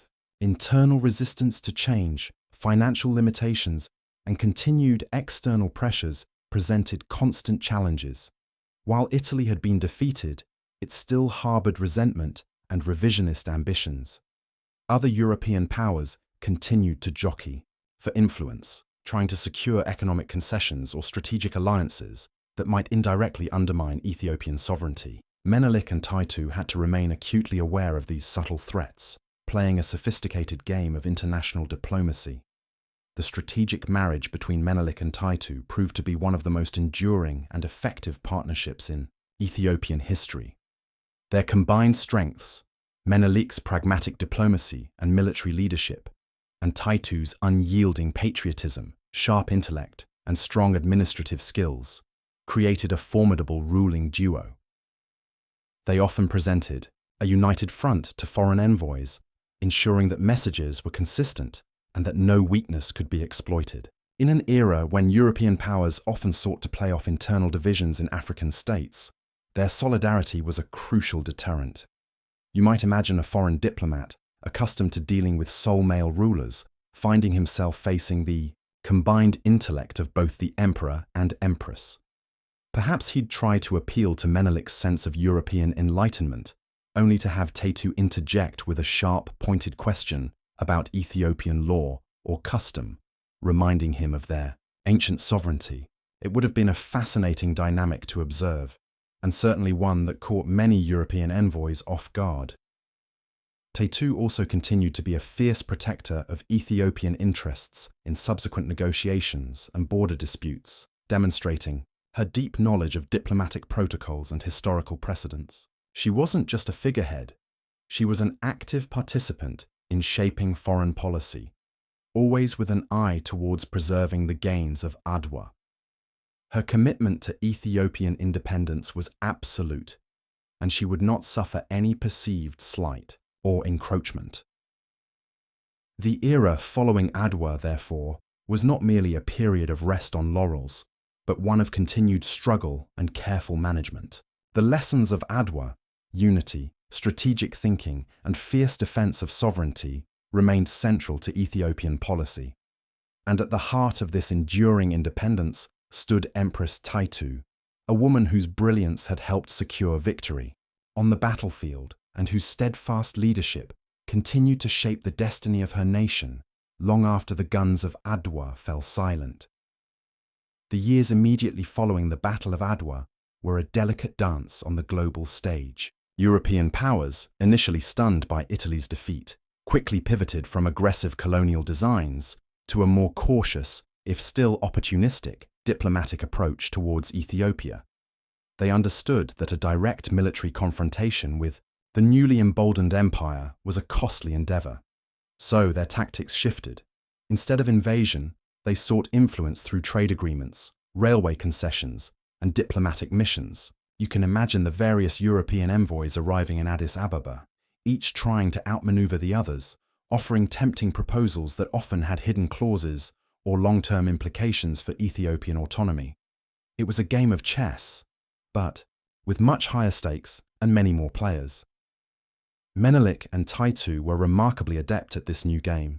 They adopted a policy of playing off the powers, skillfully pitting British, French, and Russian interests against each other to avoid becoming too dependent on any single nation. For instance, when the British pushed for railway concessions in the West, Menelik might subtly encourage French interest in the East, ensuring that no single power gained a monopoly or too strong a strategic foothold. This astute diplomatic, balancing act protected Ethiopia's sovereignty from economic and political encroachment, even as it opened the nation to carefully selected modernization. It's like being courted by three rival suitors, and you cleverly get them to outbid each other for your favor, never truly committing to anyone. Taytu's vigilance in these diplomatic exchanges was legendary. She was known for her sharp memory and her ability to recall specific clauses from previous treaties or promises made by foreign envoys, often catching them off guard if they attempted to backpedal or mislead. Her command of detail and her unyielding focus on Ethiopia's best interests made her a formidable presence in any negotiation. She had seen firsthand how a single word in a treaty could nearly cost her nation its freedom, and she was determined not to let it happen again. You can almost hear the slight clearing of a throat from an Italian or British diplomat, perhaps a nervous glance at his papers as Taytu began her interrogation. The modernization efforts extended beyond military and urban development. Menelik, with Taytu's encouragement, pushed for advancements in healthcare and education. Although rudimentary by European standards, the establishment of the first modern hospitals and schools marked a significant step forward. Foreign doctors and teachers were invited, but under strict Ethiopian oversight, ensuring that the benefits of their knowledge were transferred without cultural or political subjugation. This was a critical distinction, preventing the kind of civilizing mission that often accompanied European presence in other colonial territories. However, the rapid influx of new ideas and technologies also brought its own set of internal challenges. Ethiopia was a deeply traditional society, and change, even when beneficial, often met with resistance. Some regional nobles viewed modernization with suspicion, fearing it would erode their own power or traditional ways of life. This required constant engagement from the imperial court, demonstrating the benefits of new initiatives while respecting deeply held customs. Taytu, with her deep understanding of Ethiopian culture and her strong connections to the aristocracy, played a vital role in smoothing these transitions and building consensus. It's like introducing a smartphone to someone who's only ever used carrier pigeons. A revolutionary concept, but one that requires patient explanation and careful integration. The question of succession was another complex internal issue that dominated the later years of Menelik's reign. As his health began to decline more significantly in the early 1900s, the stability of the empire depended heavily on a clear line of succession. Menelik had designated his grandson, Lij Iyasu, as his heir. But this decision was fraught with political complications due to Iyasu's youth and the rivalries among various factions. Empress Taytu, despite her immense personal influence, found herself in a challenging position, balancing her loyalty to Menelik's choice with the broader interests of imperial stability. During Menelik's incapacitation, starting around 1908, Taytu effectively became the de facto ruler of the empire. This period, roughly from 1908 to Menelik's death in 1913, was a true test of her administrative and political prowess. She held the reins of government firmly, chairing councils, receiving foreign delegations, and making crucial decisions. She did so with a sense of duty and a quiet determination to preserve the empire that she and Menelik had worked so hard to build. Her actions during this regency were vital in preventing widespread chaos or renewed foreign intervention. She was the steady hand on the tiller during a turbulent interregnum, preventing the ship from veering off course. This period, however, also saw her face increasing opposition from powerful nobles who resented her growing power and influence. They saw her as a formidable force, and perhaps as a woman holding too much sway in a traditionally male-dominated political sphere. Whispers of resentment turned into open challenges. These factions, sometimes backed by foreign powers hoping to gain an advantage, sought to undermine her authority and influence. She was, after all, not the designated male heir, and traditionalists struggled with the idea of a woman wielding such direct power, even in a regency. It was like a game of musical chairs in the imperial court, and everyone wanted her seat. Despite these challenges, Taytu largely succeeded in maintaining stability during Menelik's final years. Her unwavering focus on national unity and her deep understanding of the imperial administration allowed her to navigate these treacherous political waters. She ensured that the day-to-day operations of government continued, that diplomatic relations were maintained, and that the military remained prepared.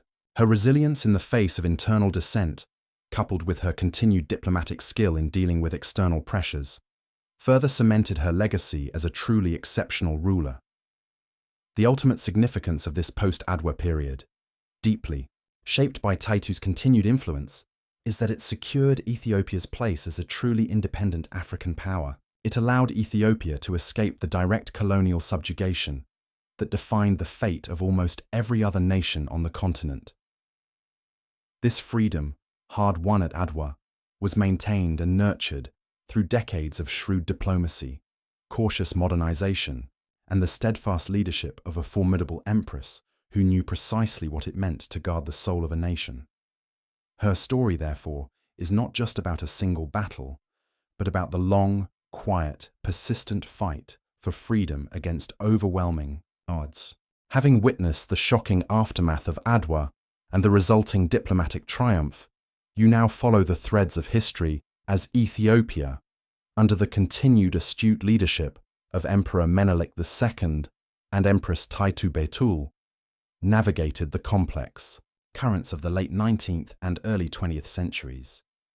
The victory at Adwa was monumental, but it was just one chapter in the ongoing saga of maintaining independence and shaping a nation in a world still dominated by aggressive colonial powers. The challenge shifted from outright military conflict to subtle diplomatic maneuvering, internal consolidation, and carefully managed modernization. The air in Addis Ababa, once thick with the scent of anticipation and gunpowder, now carried the more mundane, yet equally vital, aromas of construction, trade, and the slow, steady rhythm of nation-building. Imagine the mood in the imperial palace in the years following the Treaty of Addis Ababa. A sense of profound relief, yes, a collective sigh exhaled across the vast empire, but also a sober understanding that eternal vigilance was required. The Italians had been defeated, but other European powers, though now more cautious and respectful, still harbored ambitions. Menelik and Taytu knew this implicitly. Their goal was to ensure that Ethiopia not only survived, but thrived, modernizing, enough to compete on the world stage while steadfastly retaining its unique cultural and political identity. This was a delicate balancing act, a tightrope walk between embracing new technologies and preserving ancient traditions, often with the eyes of the world, both admiring and predatory, fixed upon them.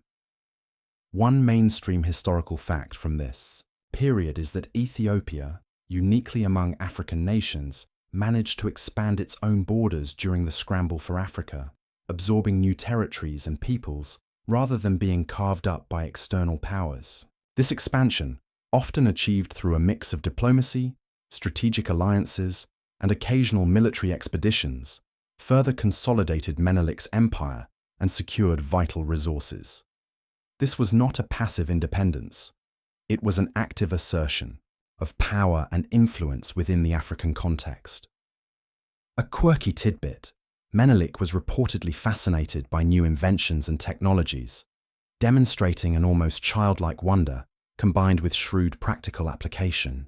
He imported everything from primitive telephones and nascent electric lights to one of the first motorcars seen in East Africa, often experimenting with them himself. Imagine the Empress's reaction to the first telephone ringing unexpectedly. In the palace, a strange buzzing sound from a box. What sorcery is this? Are they whispering through wires now? And does it serve a purpose beyond mere novelty? It must have been quite a sight, the ancient imperial court grappling with the cutting edge of global innovation, often with a mix of awe and gentle amusement. The internal consolidation of the empire became a primary focus after Adwa. Ethiopia was a vast, diverse land, a mosaic of different ethnic groups, languages, and regional loyalties: Amhara, Oromo, Tigrayan, Somali, Afar, and many others. While the Italian threat had, for a crucial period, forged a powerful and unprecedented sense of national unity, maintaining that cohesion in peacetime required continuous, deliberate effort. Menelik employed a combination of astute diplomacy, strategic marriages to powerful regional families, and the judicious use of military strength to integrate newly acquired territories and to manage the ambitions of powerful regional nobles, the Ras and Dejazmach. Empress Taytu was absolutely instrumental in this intricate process, often acting as a key advisor, a trusted mediator, and sometimes even an uncompromising enforcer of imperial authority when necessary.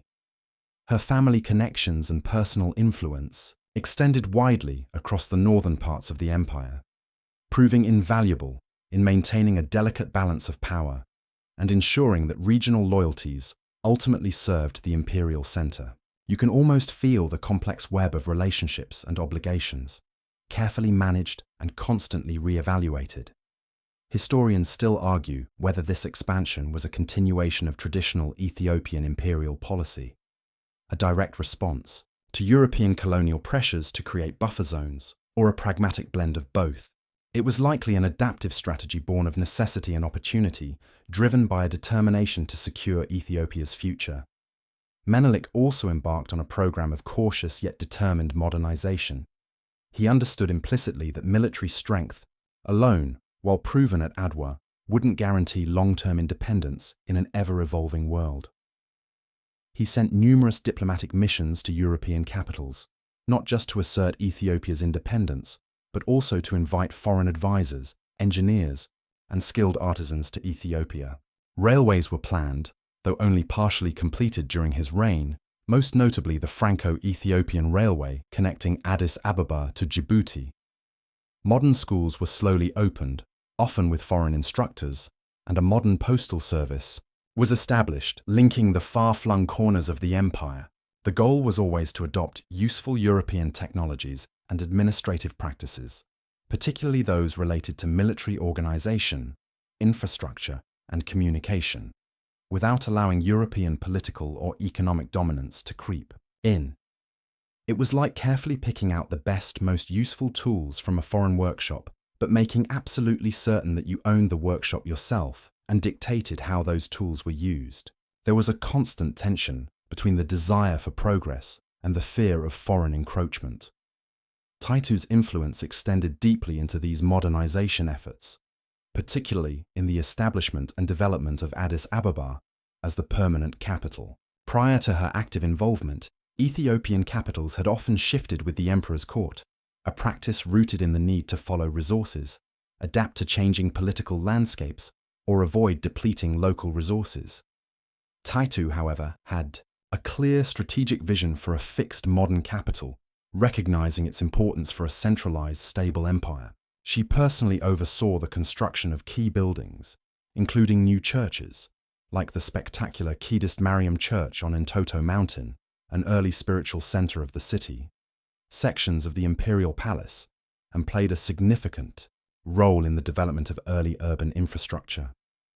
Her vision shaped the city's early layout and architectural style, blending traditional Ethiopian aesthetics with practical considerations. She even famously directed the planting of vast eucalyptus forests around the city, recognizing the critical need for a sustainable source of fuel and construction material for the rapidly growing population.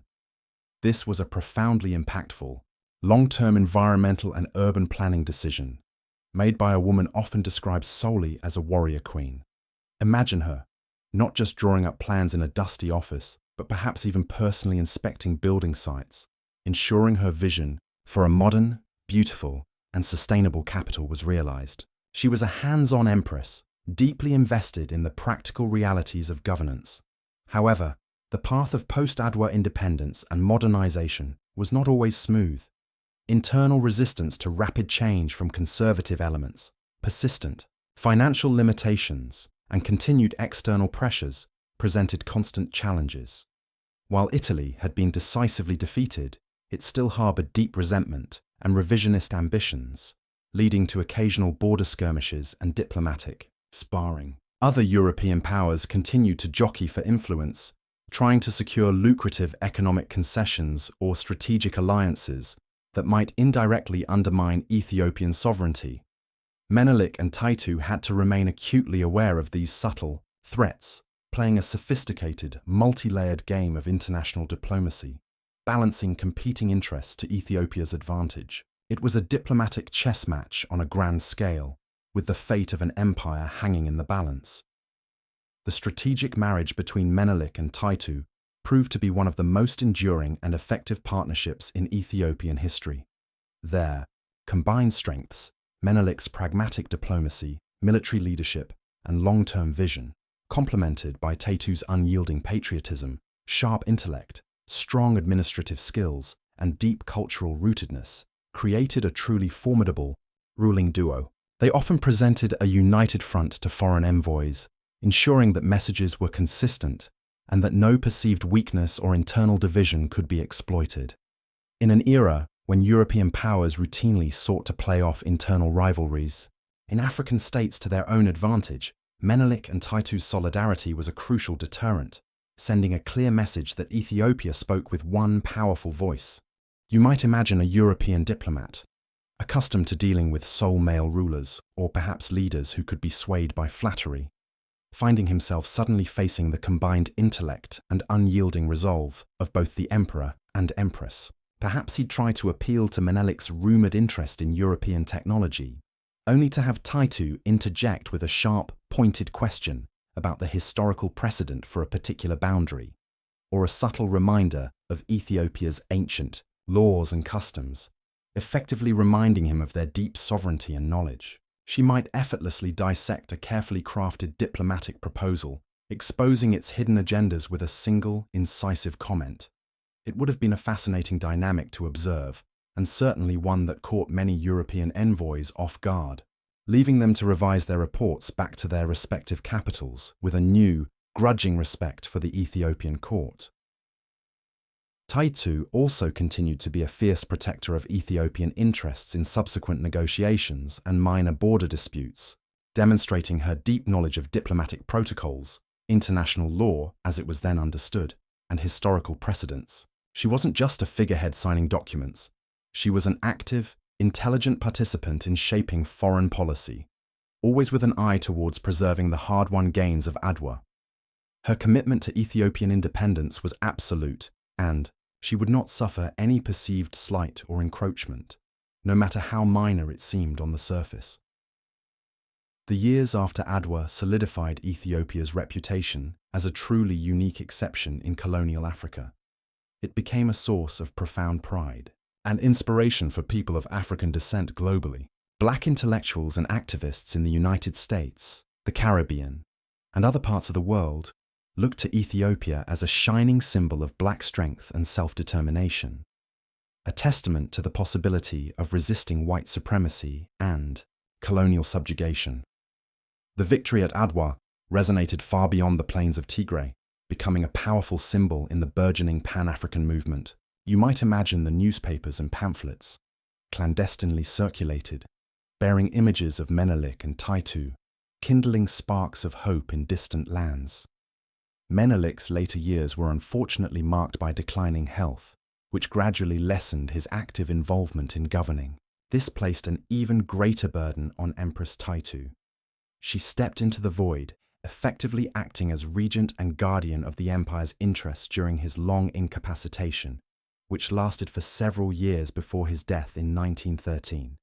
This was a period of immense challenge and fragility for the empire, far from the battlefield, but equally perilous. With the emperor weakening, various factions within the court, among the regional nobility, and even among aspiring younger princes, began to jostle for power, anticipating the inevitable succession.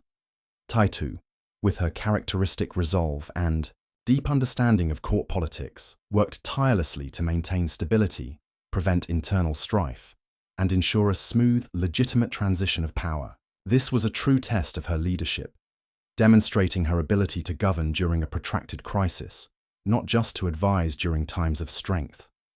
She managed the day-to-day affairs of the government, received foreign envoys who, as always, sought to exploit any perceived weakness, and made critical decisions to keep the machinery of the empire running. This was no easy feat, as many European powers, ever opportunistic, saw Menelik's illness as a chance to reassert their influence, or even subtly carve off pieces of the empire through diplomatic pressure or economic penetration.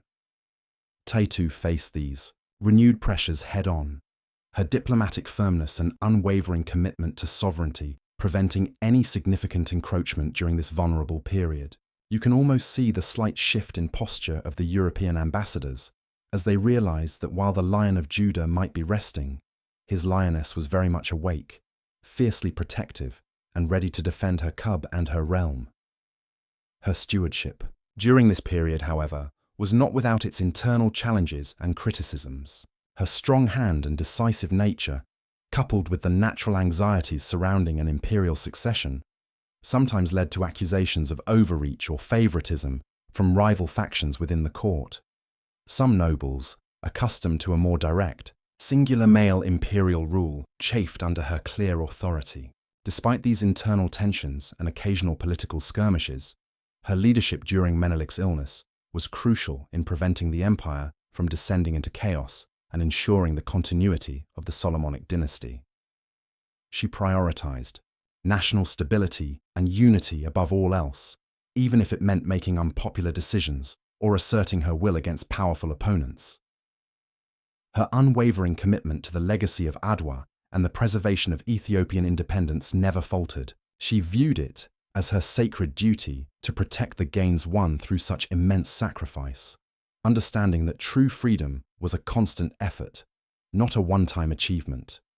Even after Menelik's death in 1913, Taytu remained a respected, though less politically active, figure in the imperial court, her wisdom still sought by those navigating the new era.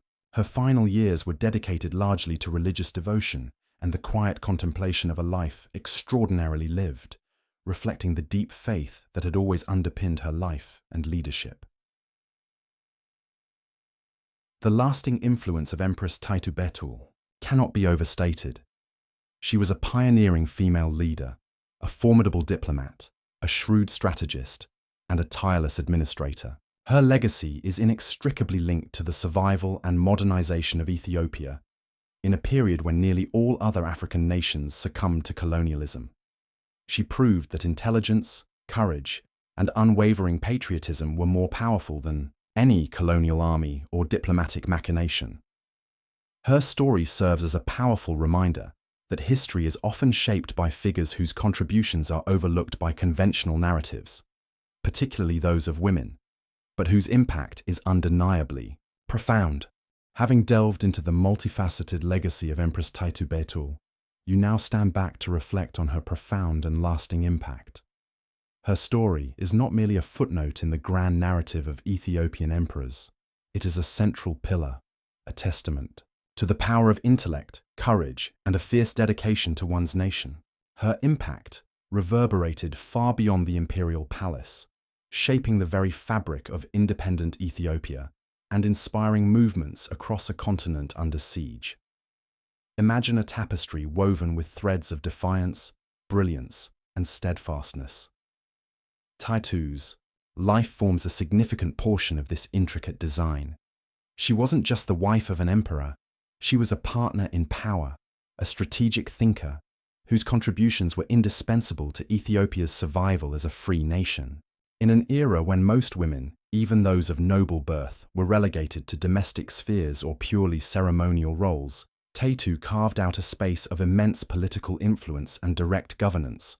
She defied the patriarchal norms of her time, not through overt feminist rhetoric, a concept that would be anachronistic, but through sheer capability and an undeniable aptitude for leadership. She simply did the job and did it brilliantly, making it impossible for anyone to ignore her.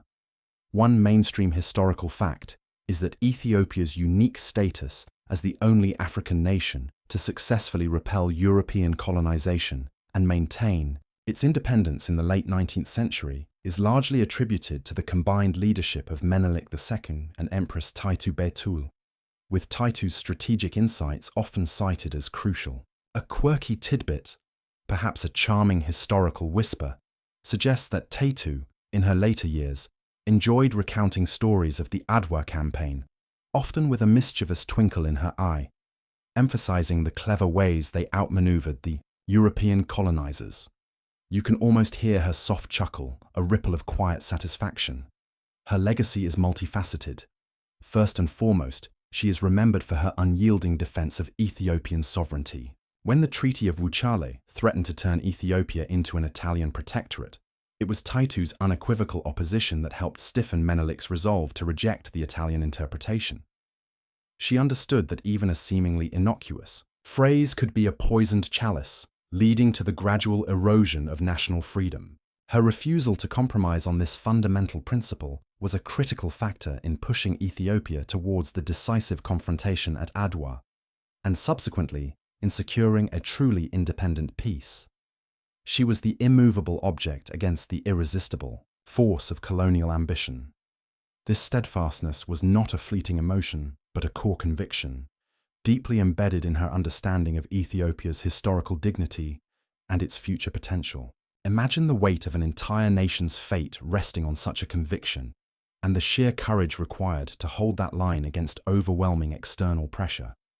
Her personal experiences, witnessing the piecemeal erosion of other African polities, would have undoubtedly informed her unyielding stance, making her foresight particularly acute. She saw the trap clearly, even when others might have been dazzled by diplomatic niceties or the allure of European technology. Secondly, her role as a military strategist and leader during the Adwa campaign itself is indelible. Not content to remain in the capital, she marched with her own troops, personally overseeing their logistics and morale. Her presence on the field was a powerful symbol, inspiring courage and unity among the disparate contingents of the Ethiopian army. Furthermore, her acute tactical awareness, particularly in recognizing and exploiting the Italian blunders, contributed directly to the victory. She wasn't just a cheerleader, she was an active participant in the strategic decision-making that led to one of history's most unexpected military triumphs. Historians still argue about the exact degree to which she influenced specific battlefield maneuvers, but there is universal agreement on her significant presence and strategic input. Consider the logistical challenges she embraced, leading her own contingent of thousands, ensuring their provisioning, their movement, their readiness for battle. This was a direct, hands-on contribution to the war effort, a stark contrast to the expectations of female royalty in most other parts of the world at that time. Her military acumen was not theoretical. It was forged in the practicalities of mobilizing and sustaining a large army in challenging terrain. The confidence her soldiers must have drawn from seeing their empress sharing their hardships, literally walking the same dusty paths, cannot be overstated. It fostered a bond of loyalty and shared sacrifice that was a powerful, intangible asset on the battlefield. Thirdly, Taytu's influence on the modernization and development of Addis Ababa is a tangible part of her legacy. Her vision for a permanent, thriving capital transformed the fledgling settlement into a burgeoning city. Her patronage of construction, her foresight in environmental planning, like the eucalyptus forests, and her interest in integrating modern conveniences contributed significantly to the city's early growth and character. You can almost imagine her walking through the dusty streets, envisioning the grand avenues and stately buildings that would one day stand there, a testament to a modern, independent Ethiopia. This was not a frivolous pursuit of aesthetics, but a deeply strategic one. A permanent, impressive capital projected an image of stability and modernity to the international community, signaling that Ethiopia was a serious player, not a temporary tribal confederation. Her commitment to using local resources and labor where possible also underscored her dedication to Ethiopian self-reliance, ensuring that modernization served the nation's interests first and foremost. The very eucalyptus trees that now famously shade Addis Ababa stand as a living testament to her environmental foresight and practical approach to urban development. She wasn't merely building, she was planning for generations. Her administrative skills and judicial acumen also form a key part of her enduring impact. The tales of her fair judgments and her deep knowledge of law ensured that justice was dispensed equitably at the imperial court.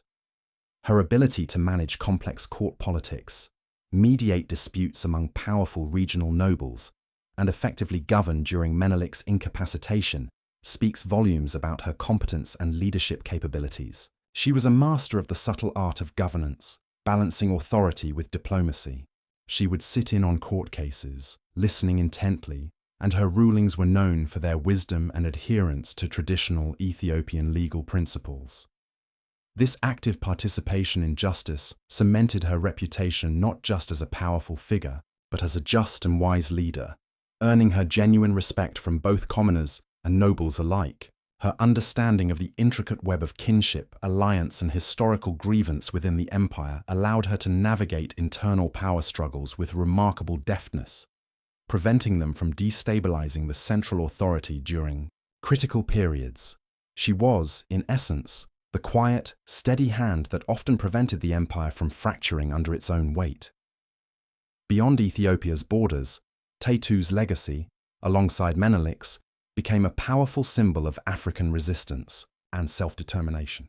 In a world where European powers propagated narratives of African inferiority and the inevitability of colonial rule, Adwa stood as a stark refutation. It sent a clear message: Africans could and would fight for their freedom and win. This victory resonated deeply with nascent anti-colonial movements across the continent, providing a crucial psychological boost and a tangible example of successful resistance. For people of African descent globally, Adwa and the figures of Menelik and Taytu became iconic, embodying pride, strength, and the possibility of autonomy. You can almost hear the echoes of their story reaching distant lands, igniting sparks of hope and defiance. From the Caribbean to the American South, from other parts of Africa to burgeoning intellectual circles, Adwa was discussed, celebrated, and held up as proof of Black capability and resilience. It provided a powerful counter-narrative to the prevailing racist ideologies of the time, demonstrating that intellect, courage, and strategic prowess were not monopolies of any single race or continent. Taytu's life also offers a profound case study in gender and power in historical contexts. She broke barriers not by explicitly challenging the system, but by operating within it with such exceptional skill and force of personality that her influence became undeniable.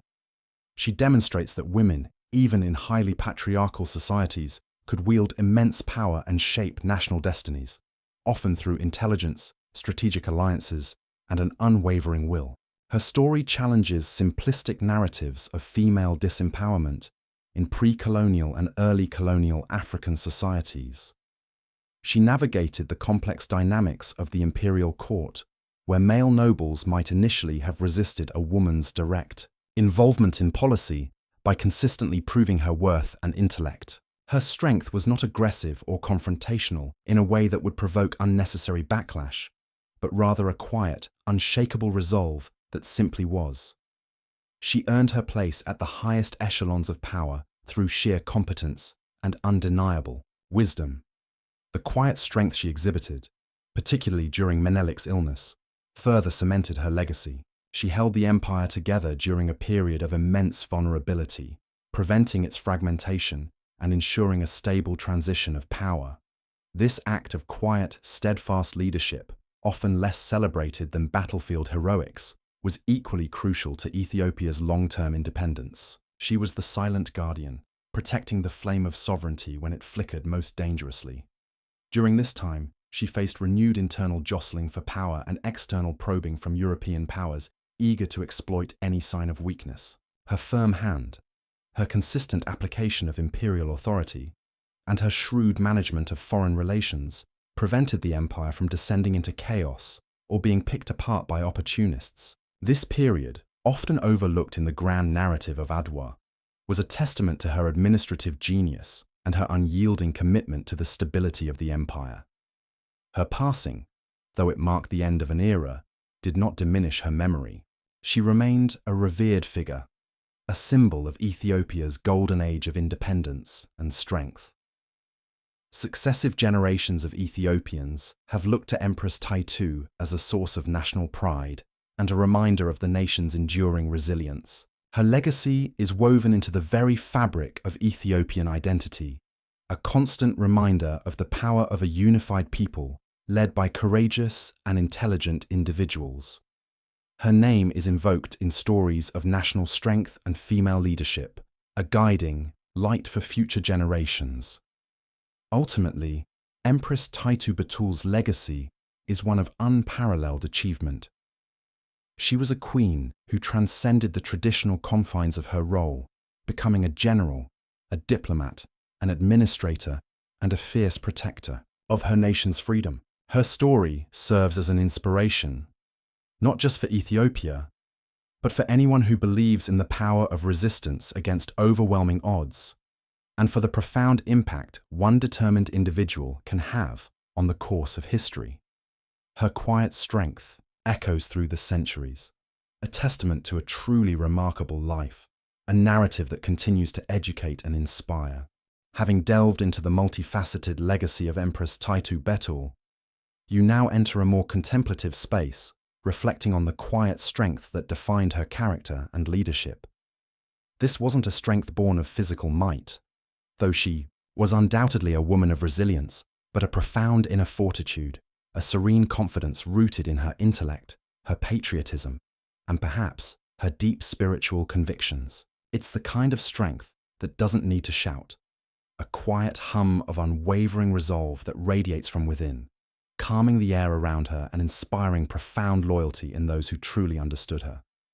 Imagine the immense pressures she faced, not just sporadically but continuously throughout her reign, a continent being devoured by colonial powers, with Ethiopia standing as a solitary, defiant outlier. Internal rivalries within a complex empire where powerful regional nobles constantly jockeyed for influence and resources. The perpetual need to manage a powerful, often unpredictable husband, brilliant in his own right, but requiring a steadfast and equally brilliant counterpoint. Yet through it all, Taytu maintained a remarkable composure, a dignity that commanded respect even from her most ardent adversaries. This quiet strength allowed her to remain clear-headed in moments of crisis, to speak truth to power with an unflinching gaze, and to hold firm on principles when others, less resolute, might have wavered or capitulated. It was the ballast that kept the ship of state steady through the fiercest storms, preventing it from capsizing under the weight of external aggression or internal strife. You could almost feel the subtle but profound stability she brought to the imperial court, like a perfectly tuned gyroscope in a turbulent world. One mainstream historical fact that underscores her quiet strength is her steadfast opposition to any perceived slight against Ethiopian sovereignty. While Emperor Menelik II was known for his diplomatic patience and willingness to explore various avenues, often attempting to leverage one European power against another, Taytu was the unwavering rock, the one who would not countenance even the slightest compromise when it came to the nation's independence. She possessed an intuitive, almost visceral understanding of the long-term implications of seemingly minor concessions. It was this absolute clarity of purpose, this quiet refusal to yield, that often proved decisive in crucial moments, such as the abrogation of the Treaty of Wuchale. She saw the trap in the subtle wording, the insidious nature of the protectorate clause, where others might have dismissed it as mere diplomatic formality. A quirky tidbit, perhaps apocryphal but certainly illustrative of her reputation, suggests that she had a particular talent for listening intently to arguments presented in court or by foreign envoys, and then, with a single, calm, and perfectly aimed question, expose the underlying fallacy, inconsistency, or deception, much to the chagrin and embarrassment of the dishonest party. It's like having a built-in lie detector, powered by pure, unadulterated wisdom and an encyclopedic memory for facts and precedents. You might even imagine a sudden silence descending upon the room as her quiet voice cut through the bluster. Her quiet strength was also profoundly evident in her administrative acumen. Running an empire, even with an emperor at its head, required meticulous attention to detail, a deep understanding of finance, logistics, and crucially, human nature. Taytu managed extensive royal estates, ensuring their productivity contributed to the imperial treasury. She commanded her own significant military contingent, overseeing its provisioning and discipline with an efficiency that rivaled any male general. Furthermore, she played a crucial role in managing the imperial household, which was itself a sprawling entity and a hub of political activity, a place where alliances were forged and broken, and where intelligence was gathered. These were not glamorous roles, often overshadowed by the battlefield triumphs or grand diplomatic pronouncements, but they were absolutely essential to the empire's functioning, and she performed them with an efficiency and foresight that belied their immense complexity. You can almost feel the steady, calm hand guiding the invisible machinery of governance, ensuring everything ran smoothly behind the scenes, without fanfare, but with undeniable effectiveness. Historians still debate the exact division of labor between Menelik and Taytu in the daily administration of the empire, but there is no doubt her organizational prowess and executive capability were paramount, freeing Menelik to focus on higher-level strategy. The weight of expectation on her must have been immense. As empress, she was not just a political figure, but also a cultural and spiritual symbol for her people. She embraced this multifaceted role with remarkable grace and a quiet confidence that resonated deeply with both commoners and nobility alike. She was a devout Orthodox Christian, and her faith undoubtedly provided a wellspring of inner peace and strength, particularly during the darkest hours of national crisis. This spiritual grounding would have offered her a profound sense of perspective and purpose beyond the immediate political fray, allowing her to see the long game, to understand the deeper meaning of their struggle for independence. Imagine the quiet moments of prayer she must have taken, the contemplative stillness that fortified her spirit for the battles ahead, both diplomatic and literal, allowing her to face external threats with an inner calm. Her ability to influence Menelik, a powerful and independent-minded emperor, without overtly challenging his authority, speaks volumes about her quiet strength and strategic subtlety. She operated not through direct confrontation or public displays of dissent, but through reasoned argument, persuasive counsel delivered in private, and perhaps a deep, intuitive understanding of her husband's own character, motivations, and the nuances of his moods. Theirs was a partnership of equals, albeit one subtly balanced by traditional roles and public perception, where her influence was felt more through quiet, undeniable conviction than loud declaration. This nuanced exercise of power, the ability to guide without overtly commanding, is a testament to her profound intelligence, her emotional maturity, and her mastery of courtly dynamics. She understood that true influence often comes from a place of earned respect and consistent, reliable wisdom, rather than mere assertion. This quiet strength was particularly valuable during the anxious, drawn-out wait before the Battle of Adwa. While the massive army moved slowly north, enduring immense logistical hardships and tensions mounted among the regional leaders, Taytu's presence would have been a profoundly calming force, both for Menelik himself and for the high-ranking officers around them. Her unwavering belief in the righteousness of their cause and her acute strategic insights would have provided crucial reassurance in the face of daunting odds and the sheer scale of the Italian threat. She wasn't simply hoping for victory. She was actively contributing to the strategy that would secure it, helping to clarify objectives and shore up morale. You might envision her in the War Council, not speaking loudly or dominating the conversation, but delivering a single, decisive observation that clarifies the path forward, cutting through the noise of conflicting opinions and bringing focus to the most critical elements of their strategy. She was the anchor in a storm of uncertainty. Even after Menelik's incapacitation, when she effectively assumed the reins of power during his severe illness, her strength was quiet but absolute. She didn't seek personal aggrandizement or attempt to usurp the throne for herself. Her sole focus was to preserve the empire that she and Menelik had worked so hard to build, and to ensure a stable, legitimate succession, upholding Menelik's legacy and protecting the nation from both external predation and internal fragmentation. This period was fraught with immense danger, as rival factions eyed the weakening emperor as an opportunity. Her steadfast hand, often behind the scenes, was instrumental in steering Ethiopia through these treacherous waters, often making difficult, unpopular decisions for the greater good of the nation. It's like a skilled navigator quietly and expertly adjusting the rudder, keeping the ship on course while the storm rages around them, and countless crew members are nervously watching the horizon. Her stewardship during this period, however, was not without its challenges and criticisms. Her strong hand and decisive nature, necessary for holding a fragile empire together during a power vacuum, sometimes led to accusations of overreach or favoritism from rival factions within the court. Some powerful nobles, accustomed to a more direct male imperial rule and perhaps ambitious for themselves, chafed under her authority, finding her unyielding resolve inconvenient. Despite these internal tensions and occasional political skirmishes, her leadership during Menelik's prolonged illness was absolutely crucial in preventing the empire from descending into chaos and ensuring the continuity of the Solomonic dynasty. She prioritized national stability and unity above all else, even if it meant facing personal criticism or making unpopular decisions. Her unwavering commitment to the legacy of Adwa and the preservation of Ethiopian independence never faltered. She viewed it as her sacred duty to protect the gains won through such immense sacrifice and strategic genius.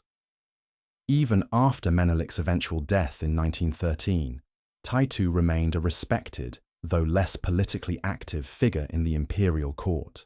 Her final years were dedicated largely to religious devotion and quiet reflection, reflecting the deep faith that had always underpinned her life and leadership, providing a calm anchor amidst the tumultuous currents of her remarkable life. The lasting influence of Empress Taytu Betul cannot be overstated. She was a pioneering female leader, a formidable diplomat, a shrewd strategist, and a tireless administrator. Her legacy is inextricably linked to the survival and modernization of Ethiopia in a period when nearly all other African nations succumbed to colonialism. She proved that intelligence, courage, and unwavering patriotism were more powerful than any colonial army or diplomatic machination. Her life serves as a powerful reminder that history is often shaped by figures who operate outside conventional expectations, especially when those figures are women of extraordinary talent, foresight, and resolve.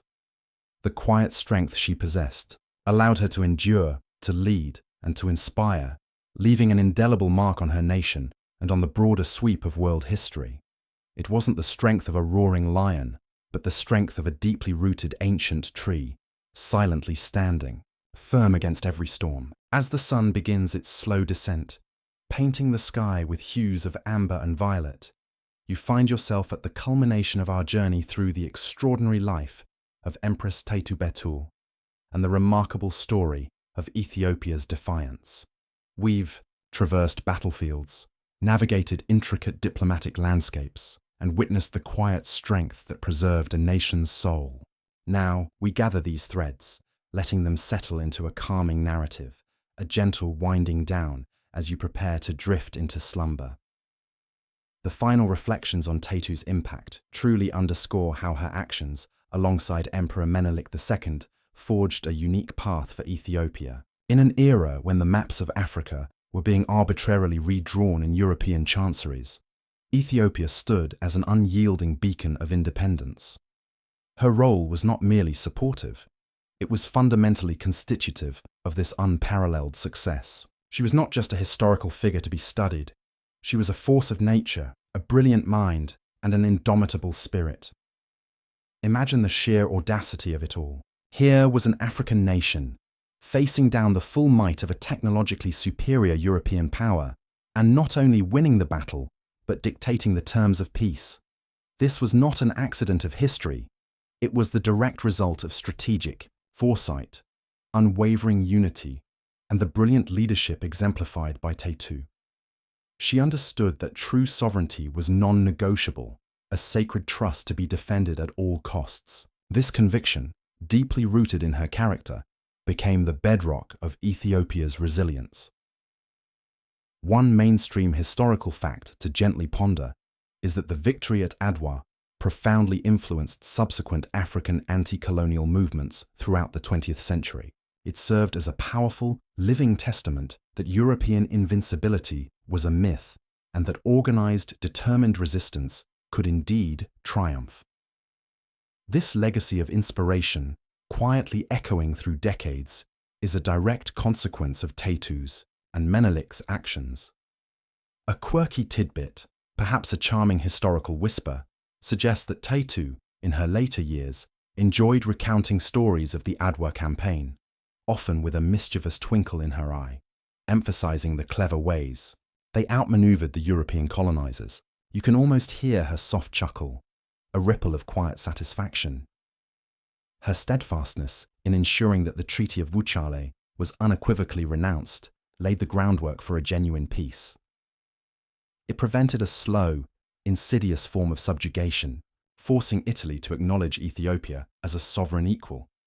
This diplomatic tenacity, a quality often overlooked in the dramatic narratives of war, was just as crucial as any battlefield maneuver. It was the quiet, persistent pressure that secured the gains of spilled blood, ensuring that victory translated into lasting freedom.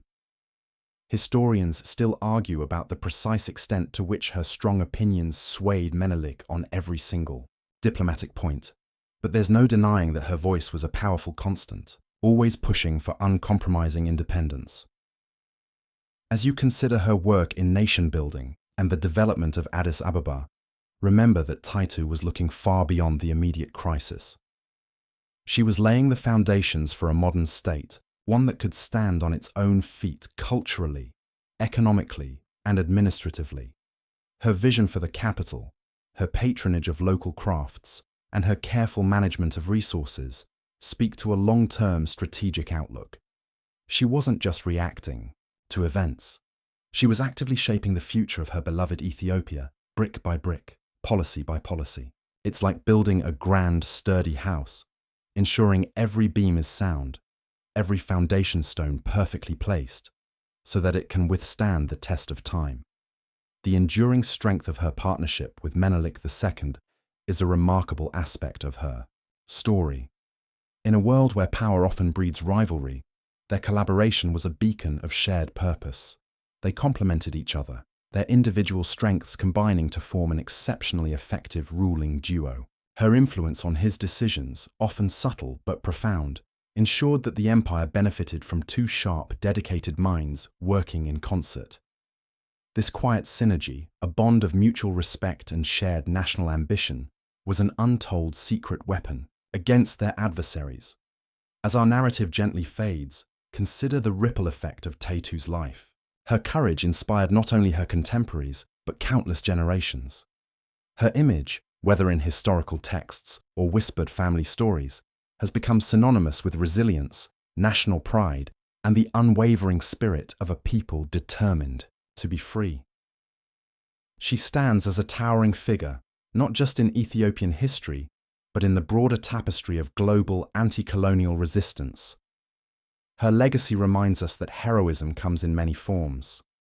The thunder of battle, yes, but also the quiet strength of conviction, the patient wisdom of governance, and the unyielding will to protect what is sacred. Empress Taytu Betul embodied all these qualities, leaving behind an Ethiopia that, against all odds, remained sovereign, a testament to her profound impact. And now, as the images of ancient empires, strategic battles, and resolute queens begin to blur, let the gentle hum of history lull you into a deep, peaceful sleep. Allow your mind to drift, free from the day's concerns, enveloped by the quiet strength of stories untold, of leaders who defied expectations, and of nations that stood firm against the tide. Her influence continued to resonate even after her most active years. The very fact that Ethiopia never succumbed to full colonization, a fate shared by almost every other African nation, speaks volumes about the foundations she helped lay. You can imagine the quiet pride she must have felt, observing her nation continue to navigate the treacherous waters of international politics, holding its head high amidst empires. This enduring independence was her greatest monument, more impressive than any statue or palace. Think of the ripple effect her actions had, not just politically, but culturally. By preserving Ethiopia's independence, she helped safeguard its unique cultural heritage, its ancient traditions, and its distinct identity. The art, music, literature, and religious practices that continued to flourish in Ethiopia were, in part, protected by the barrier of sovereignty that she helped build. It's like tending a rare and beautiful garden, ensuring its unique flowers can bloom, undisturbed by invasive species. Her story is also a powerful lesson in leadership adaptability. Taytu was a woman of her time, operating within established societal structures.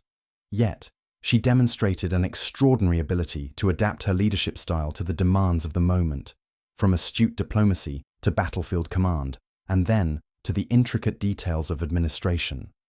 She wasn't rigid in her approach, but fluid and responsive, always with the ultimate goal of Ethiopian independence at the forefront of her mind. This flexibility, combined with her unyielding core principles, made her a truly effective leader. Her final years, though marked by a retreat from active political life after Menelik's passing and subsequent health issues, were still a testament to her enduring influence. She remained a revered elder stateswoman, a repository of wisdom and historical memory. Her mere presence was a comfort and a reminder of the nation's triumphs. Even in quietude, her legacy continued to inspire. It's as if a great tree, having weathered countless storms, still stands tall, its roots deeply embedded, its very existence a symbol of strength and longevity. The narrative of Empress Taytu Betul offers us more than just historical facts. It offers profound insights into character, resilience, and the power of conviction. She was a woman who understood that true power lay not in brute force, but in intellect, strategic thinking, and the unwavering defense of one's homeland. She teaches us that even in the face of overwhelming odds, a clear vision and a courageous heart can change the course of history. As you now allow the final images of Ethiopia's majestic landscapes and the echoes of a distant battle to recede, let the story of Empress Taytu Betul linger gently in your mind. Her quiet strength, her unwavering resolve, and her pivotal role in securing Ethiopia's freedom serve as a timeless inspiration. Allow these calming thoughts to accompany you as you drift further and further, deeper into a peaceful, restorative slumber. The weight of history lifts from your shoulders, replaced by a profound sense of peace. The distant drums of war soften into a gentle, rhythmic beat, like a lullaby. The figures from our story, Menelik, the pragmatic emperor, the Italian generals lost in their hubris, and most of all, Taytu, the brilliant queen. They all recede into the gentle mist of slumber. You are safe now, surrounded by the quiet hum of the night, your mind at ease. The struggles of empires and the whispers of ancient courts give way to the profound tranquility of rest. There's nothing left to do, nothing left to worry about, just the soft darkness, the gentle breaths, and the deep, restorative peace of sleep. Indeed, her brilliance extended beyond the immediate crisis. Taytu was acutely aware of the delicate balance of power, not just between Ethiopia and external European powers, but also among these European powers themselves. She advised Menelik on how to skillfully play one European nation against another, ensuring that no single power gained a dominant foothold in Ethiopia that could threaten its hard-won independence. This strategic diplomacy, a complex dance of alliances and counter-alliances, was navigated with exceptional finesse. It's like being the only independent shop on a street filled with giant chain stores, and somehow managing to thrive by having each chain subtly compete to be your friend. Her dedication to Ethiopia was all-encompassing, a deep-seated patriotism that bordered on fierce protectiveness. This wasn't merely a political stance. It was a deeply personal conviction. Every diplomatic exchange, every internal decision was viewed through the lens of how it would impact Ethiopia's long-term autonomy and well-being. This made her an unshakable force, impervious to flattery or intimidation when the nation's core interests were at stake. You can almost feel the quiet intensity of her gaze as she evaluated every proposal, every offer, always asking, how does this truly serve Ethiopia? The enduring nature of her legacy is also reflected in the continuous reverence for her figure in Ethiopian national identity. She is not just a historical character, but a foundational myth, a symbol of national resilience and female strength. Children learn about her in schools, artists depict her in their work, and her name is spoken with pride. This cultural imprint is a testament to the profound impact she had on the collective consciousness of her people, transcending her historical context to become an eternal source of inspiration. It's like a beloved folk hero whose spirit continues to guide and inspire long after their physical presence has departed. Her story also challenges preconceived notions about gender roles in African history. Taytu was not an anomaly who merely gained power through her husband. She was a leader in her own right, with a distinct vision and the capability to execute it. Her example powerfully refutes the colonial narratives that often portrayed African women as passive or subservient. Instead, she stands as a beacon of female leadership, intellect, and agency, reminding us that powerful women have always shaped history, often from positions less overtly recognized by Western historical frameworks. Consider the intricate details of her daily life in the palace, managing not just political affairs, but also the elaborate court rituals, the vast household, and the numerous retainers. This demanded not just intelligence, but also immense patience, social dexterity, and keen observational skills. She knew who to trust, who to watch, and how to navigate the subtle currents of ambition and loyalty that characterized any imperial court. It's like being the conductor of a massive, intricate orchestra, ensuring every instrument plays in harmony.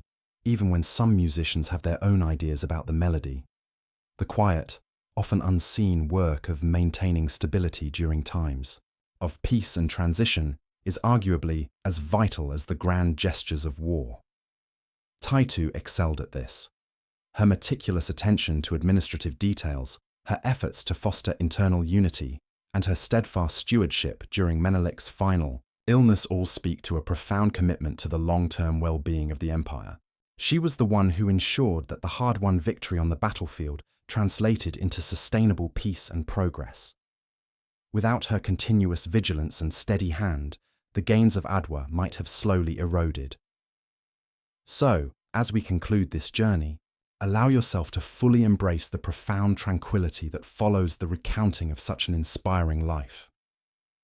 The strength of Empress Taytu Betul, her wisdom, and her unwavering dedication to her nation serve as a calming presence, a reminder of the power of conviction and the enduring spirit of independence. Let the echoes of her story resonate softly, guiding your thoughts away from the waking world and into the gentle embrace of sleep. Feel the calm settle over you, a profound sense of peace. The distant sounds of our story, the rustle of ancient maps, the quiet whispers of diplomacy, the shouts of battle, all become fainter now, blending into a soothing murmur. You are drifting, weightless and free. The grand tapestry of history, with all its intricate details, gently folds itself away. There is nothing left to hold on to, no more worries, no more thoughts demanding attention. Just the soft darkness, the warmth of your bed, and the profound, limitless expanse of truly deep sleep. Let go. Surrender to the quiet.